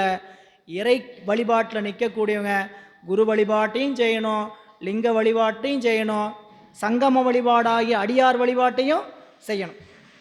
இப்படி 63 பெருமக்களும் இறைவனுக்கு தொண்டு செய்து இறைவன் திருவடி அடைந்தார்கள். எனவே குருவருள் இல்லையேல் திருவருள் இல்லை. அதனால் குரு வழிபாடு செய்துட்டு தான் நம்ம வகுப்பை துவங்குறோம். அதுக்காக அவங்களுடைய துதிகளை எல்லாம் நாம் என்ன பண்ணணும், ஒருவாறு பார்த்தோம். இதையெல்லாம் நீங்கள் நாள்தோறும் வீட்டில் படிச்சுக்கணும். இனிமேல் நாம் என்னது பண்ணணும், கருமுதல் திருவரை எடுத்திங்கன்னா வாய்ப்புக்கு ஏற்ற மாதிரி உங்களுக்கு எவ்வளவு நேரம் முடியுமோ அவ்வளோ நேரம் ஒரு நாளைக்கு ஒரு முறையேனும் திருமுறை சொல்லணும். இந்த பிறப்பு இறைவன் பெரும் கருணையோடு கொடுத்துருக்கிறார். என்னங்க பெருசாக கொடுத்துட்டாரு இந்த இறைவன்? அப்படி எனக்கு என்னங்க கொடுத்துட்டாரு? பல பேருடைய வசனம் இதுதான். இந்த இறைவன் அப்படி எனக்கு என்ன செஞ்சிட்டாரு அப்படிம்போம். அப்படின்னு ஒரு வார்த்தை பேசுகிறேன் பாருங்க, அந்த வாயத்தை பேச வச்சவர் அவர் தான். இல்லாட்டினா பேபே பேபே தான். இறைவன் என்னங்க செஞ்சார், எனக்கு என்னங்க செஞ்சார் அப்படின்னு கேட்டோமே, அப்படி கேட்குறதுக்கு இந்த வாய் தான் கேட்குது. புரியுங்களா? கேட்காதப்போ வராதப்போ தான் தெரியும். புரிஞ்சுக்கிறதுக்காக சொல்கிறேன், ஊமையாக கூட இருக்க வேண்டாம். சரிங்களா? ஒரு 4 நாள் வாய் பேச முடியல, தொண்டை கட்டிக்கிச்சு. சரிங்களா? பேசுறதுக்கு ரொம்ப சிரமப்படுறோம். எங்கே வந்த, என்னாச்சு, என்ன பண்ணுச்சு அப்படின்னு பேசு. 4 நாளாக பேசவே முடியும், என்னாச்சு, தொண்டை கட்டிச்சு, ஒன்றும் பேசவே முடியல அப்படின்னீங்கன்னா சரிங்களா, அப்போ தான் அவர் என்ன உபகாரம் செஞ்சுக்கிட்டு இருக்கிறாருன்னு தெரியும். நமக்கு இந்த மாதிரி உபகாரம் செய்கிறாரு. வாயை என்னதுங்க நான் ஸ்டாப் கொண்டாட்டமாக ஓடிட்டு இருக்குதுல. நம்ம எப்போயெல்லாம் திறக்கிறோமோ அப்போயெல்லாம் ஸ்பீக்கரு நல்லா வேலை செய்கிற மாதிரி வச்சிருக்கிறாரு பாருங்க. அதுக்காக சாமிக்கு என்ன பண்ணணும், நாள்தோறும் நன்றி சாமி நன்றி. ஒரு நாளைக்கு ஒரு முறையேன்னு இறைவனுக்கு என்ன பண்ணணுங்க, நன்றி சொல்லணும். சரிங்களா? வாய் பேச வைக்கிறார். சரிங்களா? மூச்சு காத்த எந்த விதமான செலவும் இல்லாமல் உள்ளே போய் வெளியே வர வச்சிட்ருக்கிறார்.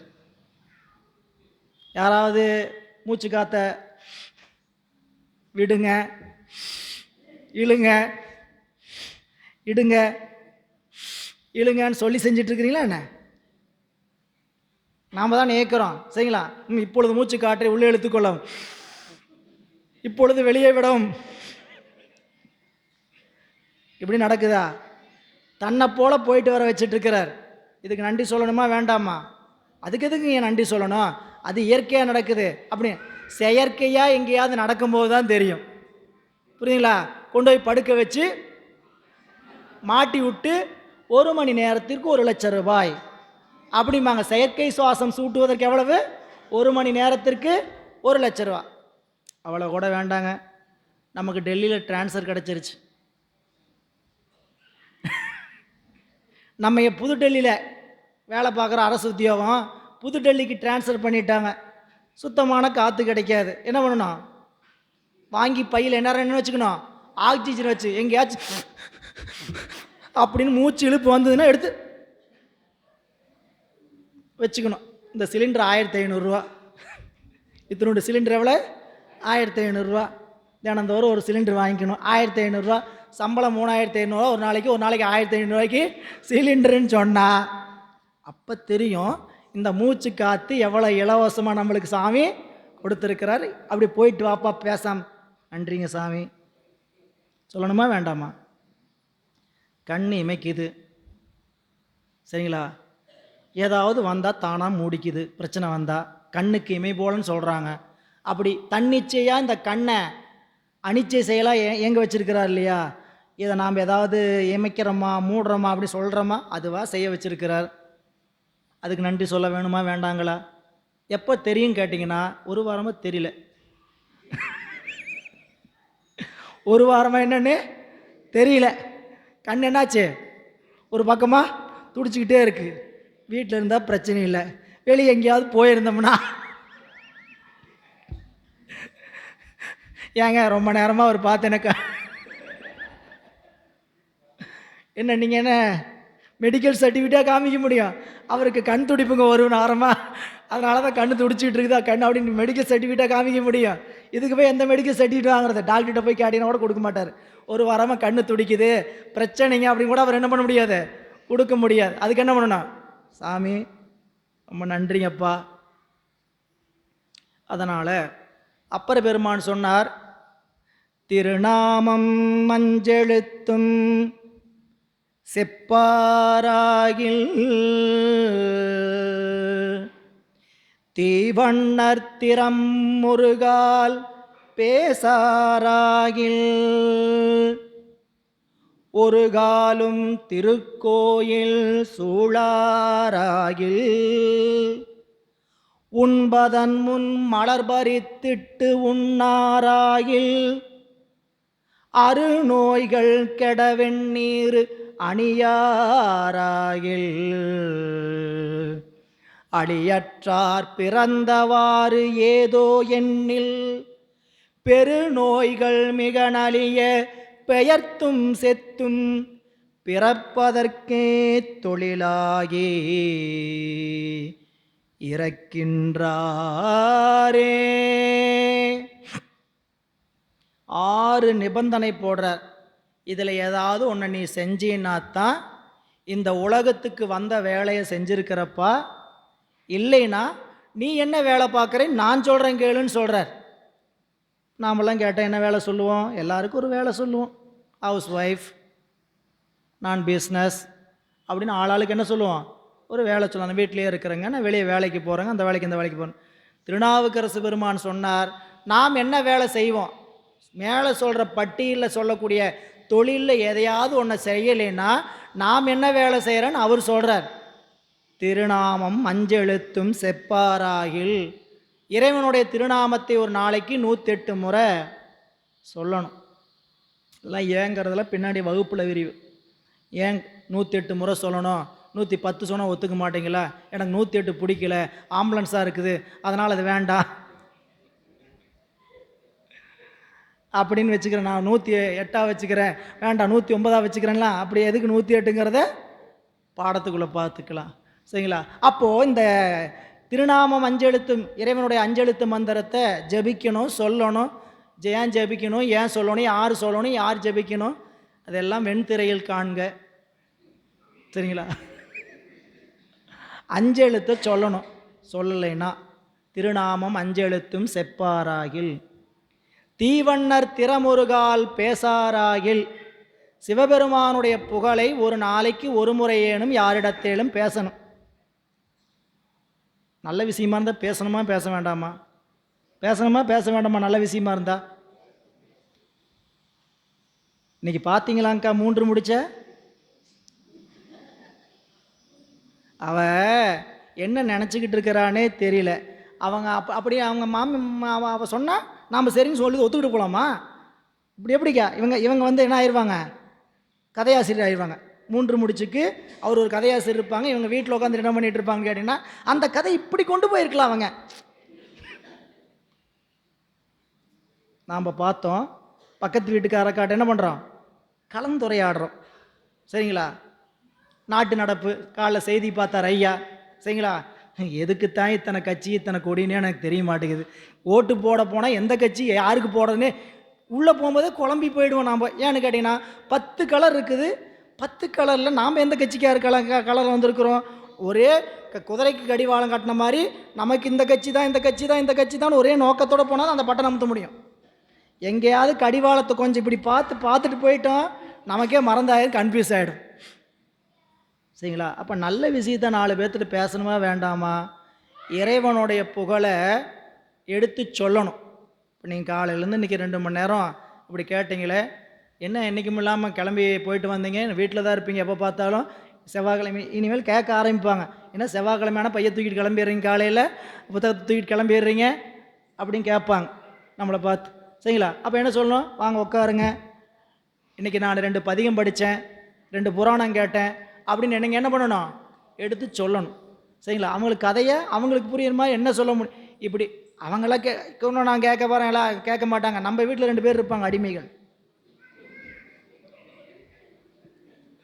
நமக்கு வாய்த்த அடிமைகள் மிக மிக பலசாலிகள்ங்கிற மாதிரி என்ன, ஒரு 2 பேர் இருப்பாங்க. என்ன பண்ணணும், அவங்கள கூப்பிட்டு புராணத்தை கூப்பிட்டு சொல்லணும். கண்ணு பூழியர்கோன் வெப்பொழித்த புகழியர்கோன் கடல் போற்றி சொல்லுகண்ணு அப்படின்னு சொன்னீங்கன்னா முழுசாக சொல்ல முடியாது. 2 சொல்ல சொல்லி என்னன்னு கேட்பான். சரிங்களா?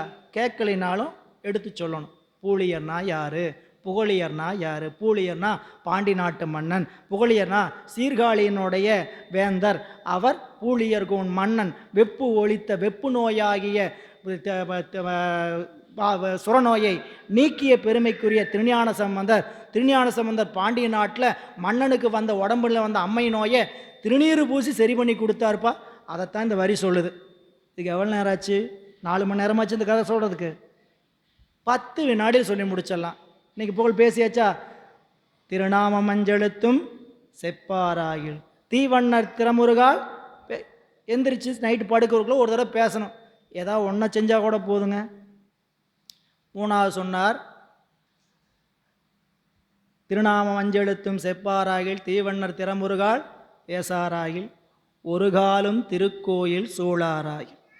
ஒரு நாளைக்கு ஒரு முறை திருக்கோயிலை போய் சுற்றிட்டு வரணும். சிவபெருமான் வீட்டில் இருக்கக்கூடிய திருக்கோயிலை போய் சுற்றிட்டு வரணும். இந்த உலகத்தில் எதையோ சுற்றுறோம். சுற்றுறோமா இல்லையா? காலையிலேருந்து வண்டி எடுத்து கணக்கு போட்டு பாருங்கள் எத்தனை கிலோமீட்டர் வண்டி ஓடி இருக்குன்ட்டு. தினமும் நோட் பண்ணுங்கள். 16 கிலோமீட்டர் 20 கிலோமீட்டர் குறைஞ்சபட்சம் ஓடும். லோக்கல் இருந்தாவே நம்ம வண்டி எத்தனை கிலோமீட்டர் ஓடும்? 15லேருந்து 20 கிலோமீட்டர் ஓடிடாதுங்களா? ஓடும். வேலைக்காக தாங்க போகிறோம், தாராளமாக போங்க. அப்படி போனீங்களே, போகிற வழியில் சாமியோட திருக்கோயில் கண் இருக்குதுன்னா, நம்ம ஊரில் இருக்குதுன்னா என்ன பண்ணணும்? திருக்கோயிலை சுற்றணும். திருக்கோயில் இல்லைன்னா என்னங்க பண்ணுறது அப்படின்னு கேட்டிங்கன்னா, நமக்கு என்ன இருக்குதோ அதை சுற்றணும். திருக்கோயிலை வீட்டில் திருக்கோயிலாக நினச்சி சுற்றணும். புரியுங்களா? நீங்கள் இப்போ நம்ம முன்னோர்கள் பக்தி இப்போ இந்த பெரியவங்கள்லாம் வீட்டில் நின்று வாசலில் வந்து 3 இப்படி சுற்றுவாங்க, பார்த்துருக்குறீங்களா? சூரியனை பார்த்து இல்லை, எதுக்கு? எல்லா திசையிலும் இருக்கக்கூடிய இறைவனை வணங்குற, எல்லா கோயிலையும் சுற்றி வணங்கிறேன்ட்டு ஒரு ஐதீகம். அது இயலாதவர்களுக்கு. சரிங்களா? கோயில் வழியாகவே போகிறீங்க, ஒரு 5 நிமிஷம் ஆகுமா சாமி உள்ளே போய் பார்த்துட்டு வரக்கு, வாசல் நின்று ஃப்ளைங் கிஸ் கொடுத்துட்டு போகக்கூடாது. போகிற வழியில் வண்டி விட்டுட்டு என்ன பண்ணக்கூடாது, நெஞ்சை பிடிச்சிக்க மாதிரி ஹார்ட் அட்டாக் அந்த மாதிரியும் அப்படின்ட்டு போகக்கூடாது. முடிஞ்சால் நின்று சாமி நல்லா கொடுத்துருக்குறாரு, 2 கை நல்லா கொடுத்துருக்குறாரா இல்லையா? கொடுத்துருக்குறாரா இல்லையா? யாருக்காவது வராமல் இருக்குதா வாதத்தினால? நல்லா இருக்கா? நல்லா இருந்தால் என்ன பண்ணணும்? சிரம் குவிவார் ஓங்குவிக்கும் சீரோன் கடல். சிரம் குவிவர்களை இறைவன் ஓங்குவிப்பார். குவிச்சு பார்த்தா தான் தெரியும். சரிங்களா? கும்பிடுறதுக்கே நம்ம நெறியில் இருக்கிறவங்களே கோயிலில் போனால் என்னாச்சு? நெஞ்சு நல்லா தான் இருக்கு. சரிங்களா? கரம் குவிவார் உள்மகிழும் கோண்கடல்கள் வெல்க சிரம் குவிவார் ஓங்குவிக்கும் சீரோன் கடல். இறைவனுடைய திருவருள் ஒரு காலும் திருக்கோயில் சூழாராகில் உண்பதன் முன் மலர் பறித்திட்டு உண்ணாராகி. இறைவனை காலையில் சாப்பிட்றதுக்கு முன்னாடி சாமி என்ன பண்ணணும்? பெருமானுக்கு 2 மலரை வச்சு, 4 மலரை வச்சு, என்ன முடியுமா மலரோ பச்சிலையோ வாசலில் வேப்பந்தலை இருந்தாலும் என்ன பண்ணணும்? பறிச்சுட்டு வந்து, எனக்கு பூ கிடைக்கலைங்க, நோ டோன்ட் வரி, ஒரு கவலையும் பட வேண்டாம், என்ன கிடைக்குமோ ஏதும் கிடைக்கலாம், நெஞ்சு இருக்கு. பட்டினத்தார் சொல்கிறார், சாமி தினமும் உங்களை பூ வச்சு வழிபடுறேன், போதும் பெறாவிடில் பச்சிலை உண்டு. பூ கிடைக்கலன்னா என்ன உண்டு? பச்சிலை உண்டு. ஏதும் பெறாவிடில் நெஞ்சு உண்டு. இன்றைக்கி இன்னும் கிடைக்கல. சரிங்களா? ட்ரெயினில் போயிட்டுருக்கிறேன் காசிக்கு, எங்கே போய் பூவை பறிக்கிறது? 3 நாள் போகணும், வீட்டிலேருந்து கொண்டு போனால் ஆச்சு இல்லைண்ணா. நெஞ்சு இருக்குது. நெஞ்சில் என்ன பண்ணலாம்? எவ்வளவு வேணால் செய்யலாம். புரியுங்களா? இறைவன் இங்கிருந்து என்ன அன்பை வெளிப்படுத்துறீங்கன்னு தான் பார்ப்பாரே தவிர எவ்வளோ கொட்டுறீங்கலாம் பார்க்கவே மாட்டார். சரிங்களா? சாமிக்கு ஒரு 10 கிலோவில் கிரீடம், தங்க கிரீடம் பண்ணி வச்சார் அண்ணாமலையாருக்கு ஒருத்தர். புரியுங்களா? யாராவது வச்சுருப்பாங்க, நான் அவங்கள சொல்லலை, புரிஞ்சுக்கிறதுக்காக சொல்கிறேன். சரிங்களா? அண்ணாமலையாருக்கு 10 கிலோவில் தங்க கிரீடம் மாட்டினார். சரிங்களா? அவர் திருவண்ணாமலைக்கு மாதத்துக்கு ஒருக்கா வரான்னு வச்சுக்கங்க. திருவண்ணாமலை இறங்கி கோயிலுக்கு ராஜகோபுரத்தில் வந்தார். சாமி ஏன் 10 கிலோ கிரீட மாட்டணும் வந்துட்டு இருக்கிறார், அப்படி எட்டி பார்ப்பாரா? எட்டி எட்டி பார்ப்பாரா வராருன்ட்டு? நான் 100 லிட்டர் பால் அபிஷேகம் பண்ணேன், சரிங்களா சரிங்களா சாமி, மனசு குளிர்ச்சியாக இருக்குது, இந்த அன்பர் 100 கிலோ பால் லிட்டர் ஊற்றி இருக்கிறாரு அப்படி மகிழ்ந்துரு. என்ன அன்பு வைத்திருக்கிறோம்? அந்த 100 லிட்டர் பால் ஊற்றுறதுக்கு நான் என்ன முயற்சி செய்து அன்பு செஞ்சேன்? 100 லிட்டரும் என்னோட வீட்டில் இருக்கக்கூடிய 100 பசுவில் நானே 100 லிட்டரை கறந்து என் கையால் கறந்து கொண்டு வந்திருக்கிற இறைவனுக்காகனா அந்த அன்பை மட்டும்தான் இறைவன் எடுத்துக்குவார், சரிங்களா? 100 லிட்டர் கேனில் ஆர்டர் பண்ணி கொண்டு போய் கொடுத்துரு, வாங்கி கொடுத்துரு, பன்னீர் நான் பணத்தை நான் இப்போ இது பண்ணிக்கிறேன், இதெல்லாம் சாமி இந்த இந்த இந்த இதையெல்லாம் பெருமான் அன்பை அவரும் அன்புடையவராக தான் இருப்பான். அந்த அன்பை பெருமான் எதிர்பார்க்கிறதோ என்னை மட்டும் எந்த எண்ணம் இருக்கிறார்? என் கையால் சாமிக்கு செய்கிறதுக்கு தான் அவர் எதிர்பார்ப்பார், சரிங்களா? அப்போது திருக்கோயில் சூளாராகில் உண்பதன் முன் மலர் பறித்திட்டு உண்ண, ஒரு சாப்பிட்றதுக்கு முன்னாடி அப்படின்னு சொல்லலாம். இன்னொரு பொருளும் உட்பொருள் இருக்குது. மலர் விரிந்து தேனை வண்டு போய் எச்சில் பண்ணுறதுக்கு முன்னாடி அந்த மலரை சாமிக்கு பறித்து வைக்கணும், அப்படியும் ஒரு பொருள் வச்சு. ஆனால் நல்ல நேரடி பொருள் எதுன்னு கேட்டிங்கன்னா, உண்பதன் முன் மலர் பறித்திட்டு உண்ணாராகில் அருநோய்கள் கெட வெந்நீர் அணியாராகில், திருநீர் எடுத்து உடம்பு முடியலன்னா நெற்றியில் பூசணும். உடம்பு முடியலன்னாங்கிறப்போ பூசக்கூடாது, சரிங்களா? தினந்தோறும் திருநீரை நோய் கெடணும், எனக்கு நோயே இல்லை, நல்லா தானே இருக்கிறேன் எல்லாம் நினைப்பீங்க, சரிங்களா? நோயே இல்லை, நான் ஏன் நோய் கெடணும்? நம்ம சொன்னது இந்த உலகத்தில் இருக்கிற நோய் வர்றதுக்கு இல்லை. இந்த நோயெல்லாம் வர வைக்கிற ஒரு மூல நோய் இருக்குது. என்ன நோய்ங்க? பிறவிங்கிற நோய், புரியல? மூலமான நோய், மூல நோயின்னு நினச்சிக்காதீங்க. மூலமான நோய் எதுங்க? பிறவி என்கின்ற நோய். அந்த பிறவி நோய் நீங்கணும்னா நாள்தோறும் என்ன பண்ணுங்க? திருநீர் பூசுங்க. அருநோய்கள் கெட வெந்நீர் அணியாராகி அழியற்றார் பிறந்தவாறு ஏதோ எண்ணில், இப்படிலாம் செய்யலைனா ஆகில் செய்யலைனா என்ன நடக்கும்? பெருநோய்கள் நலிய பெயர்த்தும் செத்தும் பிறப்பதற்கே தொழிலாகி இறக்கின்றாரே. அதையெல்லாம் செய்யாதவங்க இந்த பூமியில் இருந்துட்டு இருந்தோம்னா நமக்கு என்ன நிகழன்னு கேட்டிங்கன்னா, பெருநோய்கள் மிக நலிய பெயர்த்தும் செத்தும், நோய் உடம்புக்கு வர நோய் வந்து இறந்தும் பிறந்தும் என்ன தொழில் செஞ்சுட்டு இருக்கிறீங்க? பிறக்கிற தொழில் செஞ்சிட்ருக்கிறேன். மீண்டும் என்ன செய்வீங்க? இறக்கிற தொழில் செய்ய போகிறேன். இப்படின்னு பிறப்பதற்கே தொழிலாகி இறப்போம். எனவே இறைவன் கொடுத்திருக்கக்கூடிய இந்த உடம்பு அரிதிலும் அரிதான உடம்பு. இந்த உடம்பு எப்படிப்பட்ட உடம்பு? அரிதிலும் அரிதான உடம்பு. ஏன்னு கேட்டிங்கன்னா, மற்ற பிறப்புகளுக்கெல்லாம் இல்லாத ஒரு பெரும் வாய்ப்பு மனித பிறப்பெடுத்திருக்கக்கூடிய நமக்கு உண்டு, சரிங்களா? எத்தனை ஞானிகள் சொல்லிட்டு போயிட்டாங்க. அரிது அரிது மானுடராய் பிறத்தல் அரிது, அதனினும் அரிது கூன் குருடு செவிடு பேடு நீங்கி பிறத்தல் அரிது, பேடு நீங்கி பிறந்த காலையும் ஞானம் தானமும் தவமும் நயத்தல் அரிது, தானமும் தவமும் இயன்ற காலையும் ஞானம் நயத்தல் அரிது. ஞானம் பிறந்தனா இறைவனுடைய வீடு பெறுதல் அரிதாமேனாங்க. திருமூலர் சொன்னார், பெறுதற்கரிய மானுட பிறவி. சரிங்களா? சிவஞான சித்தியாரில் சொன்னார், மானுட பிறவிதானும் வகுத்தது இறைவனுடைய திருவடிக்கு பணி செய்வதற்காக. இவ்வளவு ஞானிகளும் அறிந்து சொல்லி இருக்கக்கூடிய ஒன்றை நாம் எப்படி இந்த உலகத்தில் இருக்கக்கூடியவர்கள் வீணாக்கி கொண்டிருக்கிறாங்கன்னு கேட்டிங்கன்னா, மலக்கையிலங்கு பொற்கிண்ணமென்றலால் அரிய என்றுனை கருதுகின்றேன். மணிவாசக பெருமான் ஒரு ஓமை சொல்கிறார். மலக்கையிலங்கு பொற்கிண்ணம் என்றாலால் அரிய என்றுனை கருதுகின்றேன். மலைன்னா குழந்தை கையில் ஒரு தங்க கிண்ணம் கிடச்சிச்சு. அந்த குழந்தைக்கு இது தங்க கண்ணுன்னு தெரியுமா? அதை அந்த பக்குவமாக பயன்படுத்துமா? அதை ரொம்ப பாதுகாப்பாக, இப்போ நம்ம கையில் ஒரு தங்க கிண்ணம் கிடைக்கிது, போகும்போது தங்க கிண்ணமாக உங்கள் கையில் கொடுத்தாச்சு ஒருத்தர் கையில். இன்றைக்கி இருக்கிற விலைக்கு தேங்கப்பா 1 கோடி தேரும் தங்கமாக இருந்தால், இல்லைங்களா? இறைவன் என் கையில் அகப்பட்டது. இறைவன் எனக்கு எப்படி அகப்பட்டிருக்கான்னு கேட்டால், அவர் பொற்கிண்ணம், நான் குழந்தை கையில் தங்க கிண்ணம் கிடைச்சா எப்படி? அது என்ன பண்ணும்? பொம்மை மாதிரி விட்டுட்டு தான் விளையாடும். தூக்கி டப்பு டப்பு டப்புன்னு நிலத்தில் அடிக்கும், ஒடுக்கும். நம்ம நெஞ்செல்லாம் நடுங்கும். என்ன தங்க கிண்ணத்தை போட்டு இப்படி உடைக்கிறானே அப்படின்ட்டு, சரிங்களா? அப்போது ஒரு குழந்தை கையில் கிடைத்த தங்க கிண்ணம் போல இந்த உலக வாழ்க்கை, இந்த உடம்பை பெருமானை நம்ம என்ன பண்ணியிருக்கிறோம்? இழந்து கொண்டு இருக்கிறோம், உலகில் நோக்கி இருக்கக்கூடிய நிலையில். அப்போது இறைவனுடைய கருணையினால் கிடைக்கப்பெற்ற இந்த ஒரு பிறப்புல தான் இறைவனை பாட முடியும், இறைவனை நினைந்து ஆட முடியும், இறைவனை நினைந்து கரம் குவிக்க முடியும், இறைவனை மனதில் நினைக்க முடியும். இது இத்தனையும் எந்த பிறப்பில் நிகழும்னு கேட்டிங்கன்னா மனித பிறப்பில் மட்டும்தான் நிகழும்.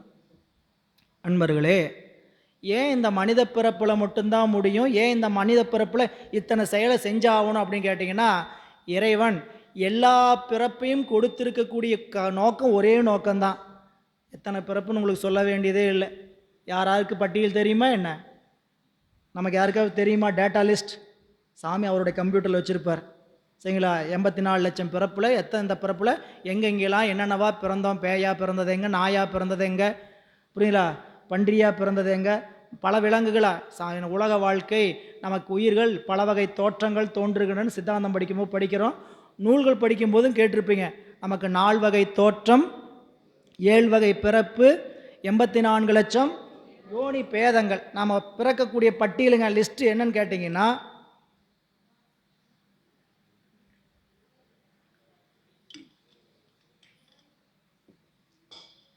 அன்பர்களே, இதில் பலரும் இந்த ஞான சிந்தனையை கேட்கக்கூடியவங்களா கேட்டுட்டு இருக்கிறவங்களா கூட இருக்கலாம்.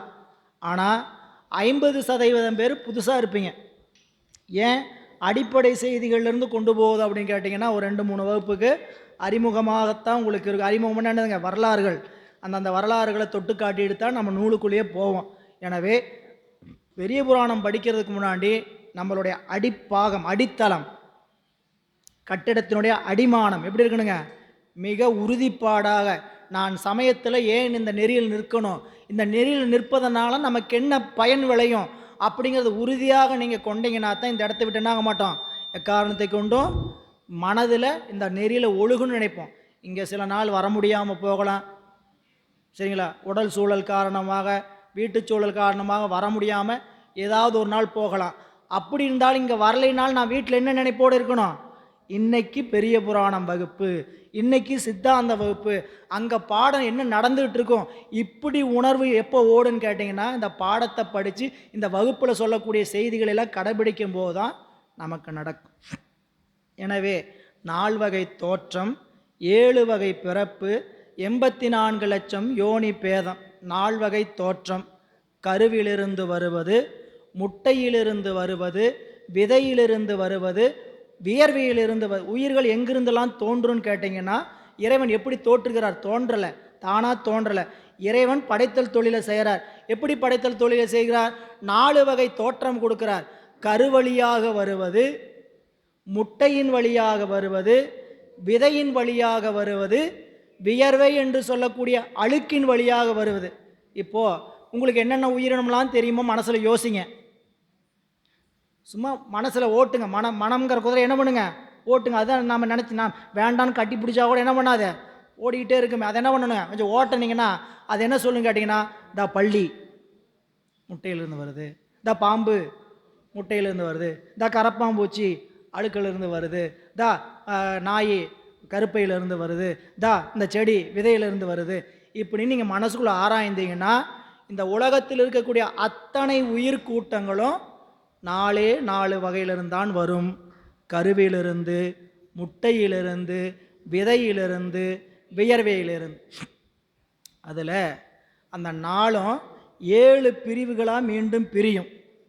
தாவரங்கள் முதலாக தேவர்கள் வரை, தாவரங்கள், நீர்வாழ்வன, பரப்பன, ஊர்வன, விலங்குகள், மனிதர்கள், தேவர்கள், என்னென்னலாம் 4 வகை தோற்றம் மீண்டும் 7 பிரின்னு பார்த்தீங்கன்னா, கருமுதல் திருவரையில் முன்னுரையில் இந்த செய்தி இருக்குது. புத்தகம் இல்லாதவங்க குறிப்பு வேணால் எடுத்துக்கங்க. கருமுதல் திருவரையில் இந்த செய்தி முன்னாடி இருக்கும் புத்தகத்தில். 4 வகை தோற்றம்: கரு, முட்டை, விதை, வியர்வை. அது 7 வகையாக பிரியும். தாவரங்கள், நீர்வாழ்வன, பரப்பன, ஊர்வன, விலங்குகள், மனிதர்கள், தேவர்கள்.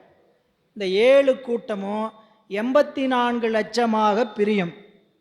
தாவரங்கள் 14 லட்சம், ஊர்வன 10 லட்சம், பரப்பன 10 லட்சம், மனிதர்கள் 9 லட்சம் இப்படின்னு பிரியும்.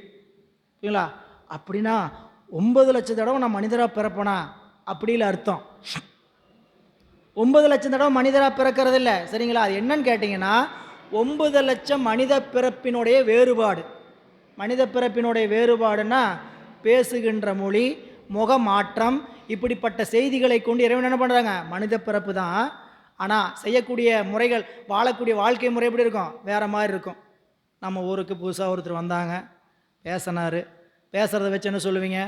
என்ன நீங்கள் இந்த நாட்டிலேருந்து வந்திருக்கிறீங்களா? பேசுகிறத வச்சு சொல்லுவாங்க, நடக்கிறத வச்சு சொல்லுவாங்க, நாம் பழகிற பழக்கத்தை வச்சு சொல்லுவாங்க. நாங்கள் விக்ரமசிங்கபுரம்னு ஒரு ஊருங்க, தாமிரபரணி ஆறு தொடங்குற இடம், திருநெல்வேலியில் இருக்குது விக்ரமசிங்கபுரம்ன்ட்டு. அங்கே ஆண்டுதோறும் 15 நாட்கள் சித்தாந்த வகுப்பு இலவசமாக சொல்லிக் கொடுப்பாங்க. 4 நூல்கள் அங்கேயே தங்கி படிக்கணும். 15 நாட்களுக்கு இலவசம் உணவு கொடுத்துருவாங்க, அறை கொடுத்துருவாங்க. 15 நாட்களுக்கு அங்கேயே தங்கி படிக்கணும். அப்படி நாங்கள் ஒரு 15 வருஷத்துக்கு 20 வருஷத்துக்கு முன்னாடி போய் அடியேன் மோகன் ஐயா எல்லோரும் போய் அங்கே தங்கி ஒரு 6-7 பேர் தங்கி படித்தோம். சரிங்களா? ஒரு 4 நூல் முழுமையாக நடத்துவாங்க. 15 நாளில் பேராசிரியர் 4 நாள் முழுமையாக நடத்துவாங்க. எதுக்கு சொல்ல வரேங்கிறத செய்திக்காக சொல்ல வரேன். சரிங்களா? சாப்பாடு 3 வேளையும் பிரமாதமாக இருக்கும். காலையிலையும் மதியம் இரவு எல்லாமே அருமையான உணவு இருக்கும். மதியானம் ஒரு நாள் சாப்பாடு போடுறாங்க. சாப்பாடுன்னு சாதாரணமாக இல்லை, மாகேஸ்வர பூஜை தான் எப்போ பார்த்தாலும். சரிங்களா?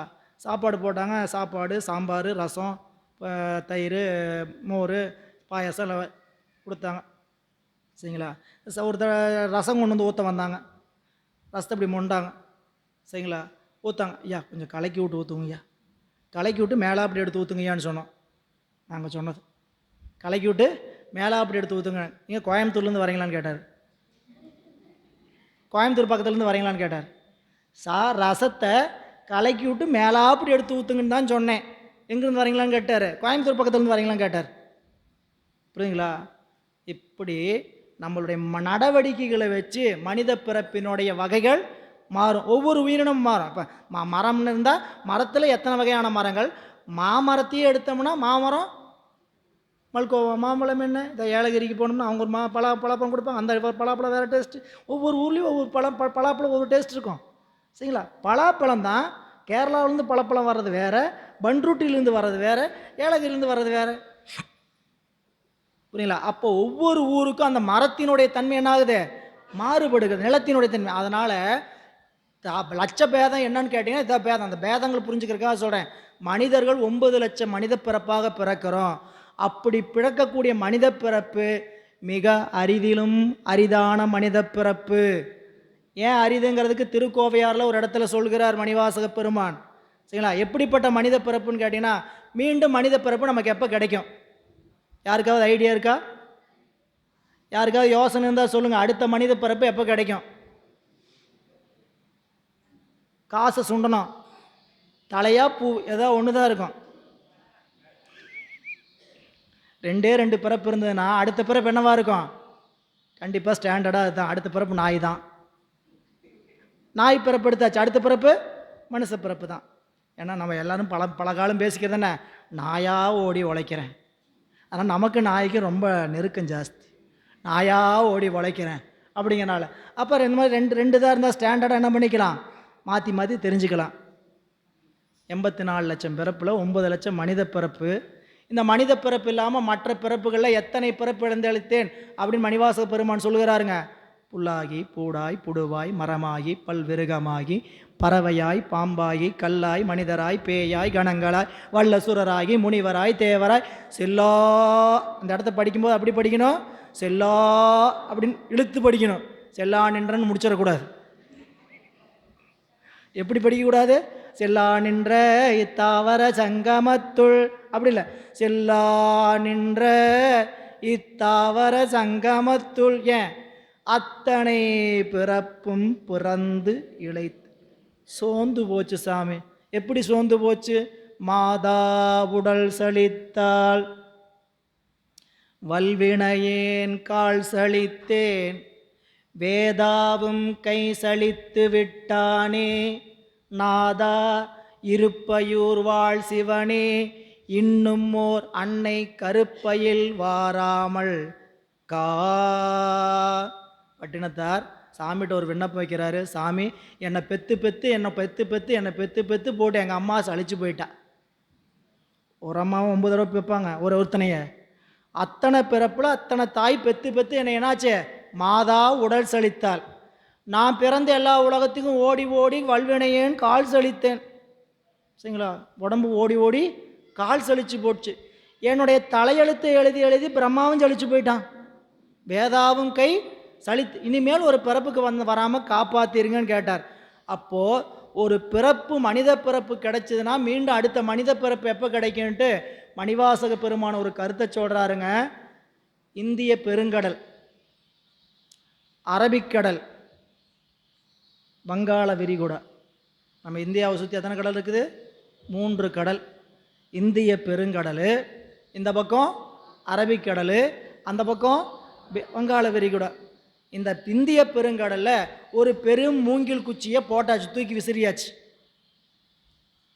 வங்காள விரிகுடாவில் ஒரு டியூப் வளையம் வீசியாச்சு. அரபிக்கடலில் ஒரு வளையத்தை தூக்கி வீசிச்சா, மிதந்துட்டு வர வளையம் டியூபோ ஒரு வளையத்தை வீசியாச்சு. இந்த வங்காள விரிகுடாவில் வீசப்பட்ட வளையமும் இந்த அரபிக்கடலில் வீசப்பட்ட வளையமும் அலையில் அடிச்சுட்டு வந்து இந்திய பெருங்கடலை வந்து சேரும் இல்லையா? சேரும்போது இந்த இந்திய பெருங்கடலில் ஒரு மூங்கில் போட்டோம்ல, ஒரு களி போட்டோம்ல, அந்த களியில் வந்து இந்த 2 வளையமும் சரியாக வந்து உள்ளே போதணும். எவ்வளோ வாய்ப்பு இருக்கு? Any chance? இறைவன் நினச்சா உண்டு, இல்லாட்டி சான்ஸ்லெஸ். புரியுங்களா? பள்ளிக்கூடத்தில் நிகழ்தகவுன்னு ஒரு படிச்சிருப்போம், ப்ராபபிலிட்டி. சரிங்களா? டாஸ் ஆர் ஹெட் என்ன இப்போ சதவீதம்? 1:1. ஒன்றா தலை விழுகும், இல்லாட்டி பூ விழுகும், அவ்வளோதான். இப்போது நமக்கு மனித பிறப்புக்கு கிடைக்கிறதுக்கான ப்ராபபிலிட்டி எவ்வளவு? நிகழ்தகவு 1:0. வாய்ப்பு எப்போ கிடைக்குன்னு தெரியவே தெரியாது. அதனால் கிடைச்சிருக்கிற இந்த பிறப்பில் கிடைத்திருக்கக்கூடிய வாய்ப்பை சரியாக இறைவனுக்கு நாள்தோறும் நன்றி சொல்லி என்ன பண்ணணும்? பயன்படுத்தணும். அன்பர்களே, இன்றைக்கி நம்ம வகுப்பில் எடுத்துக்கொண்டு போகக்கூடிய விஷயம் என்னன்னு கேட்டிங்கன்னா, நம்ம அறிமுகம், பாடலை பற்றி, இந்த வகுப்பை ஏன் படிக்கணும், இதையெல்லாம் பார்த்தோம். இன்றைக்கி நம்ம எடுத்துகிட்டு போகிறோம். ஒரு வகுப்புக்கு வந்தால் ஒரு விஷயத்தை கேரி ஓவர் பண்ணிட்டு போனீங்களே, எதுக்கு போனீங்க? எம்பரசனும் கச்சேரிக்கு போயிட்டு வந்தான் அப்படின்னு இருக்கக்கூடாது. அதுக்கு வேறு அர்த்தம் நான் வர்ற வகுப்பு அந்த இடத்துல சொல்லுவேன். எம்பரசனும் கச்சேரிக்கு போனான்னா என்ன, அதுக்கு பழமொழிக்கு பொருள்ன்ட்டு. புரியுதுங்களா? அப்போது நம்ம ஒரு விஷயத்தை இன்றைக்கி எடுத்துக்கணும். இந்த பிறப்பு அரிதிலும் அரிதான பிறப்பு. இறைவன் கருணையோடு கொடுத்திருக்கிறான் மனித பிறப்பை. இந்த மனித பிறப்பில் நமக்கு கொடுத்திருக்கக்கூடிய கொடுத்ததற்கான நன்றியை நாள்தோறும் இறைவனுக்கு ஒரு முறை மறக்காமல் ஏதாவது ஒரு முறையில் செலுத்தணும். அப்படி செலுத்துறதுக்கு தான் இந்த பிறப்பினுடைய நோக்கம்னு அதை மட்டும் இன்றைக்கி என்ன பண்ணணும்? அறிவில் நாம் பதித்து வைத்து கொள்ள வேண்டும்.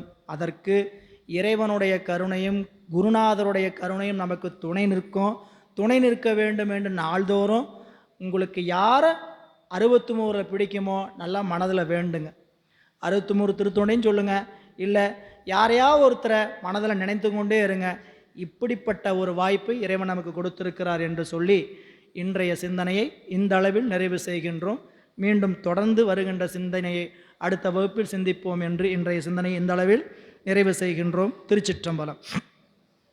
என்றும் இன்பம் பெருகும் இயல்பினால் ஒன்று காதலித்து உள்ளமும் ஓங்கிட மன்றுளார் அடியார் அவர் வான்புகழ் நின்றதெங்கும் நிலவே உலகெலாம் வான்முகில் வளாது பேக மலிவளம் சுரக்க மன்னன் கோன்முறை அரசு செய்க குறைவிலாது உயிர்கள் வாழ்க நான் மறை அறங்கள் ஓங்க நற்றவம் வேள்வி மல்க மேன்மைகொள் செய்வ நீதி விளங்குக உலகமெல்லாம் மேன்மைகொள் செய்வ நீதி விளங்குக உலகமெல்லாம் மேன்மைகொள் செய்வ நீதி விளங்குக உலகமெல்லாம்.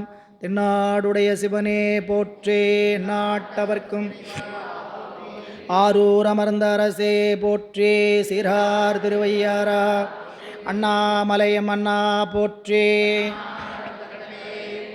அருள் தரும் பண்ணார் மொழியம்மையுடன் அமர் திருநனா உடை பெருமான் திருவடிகள்.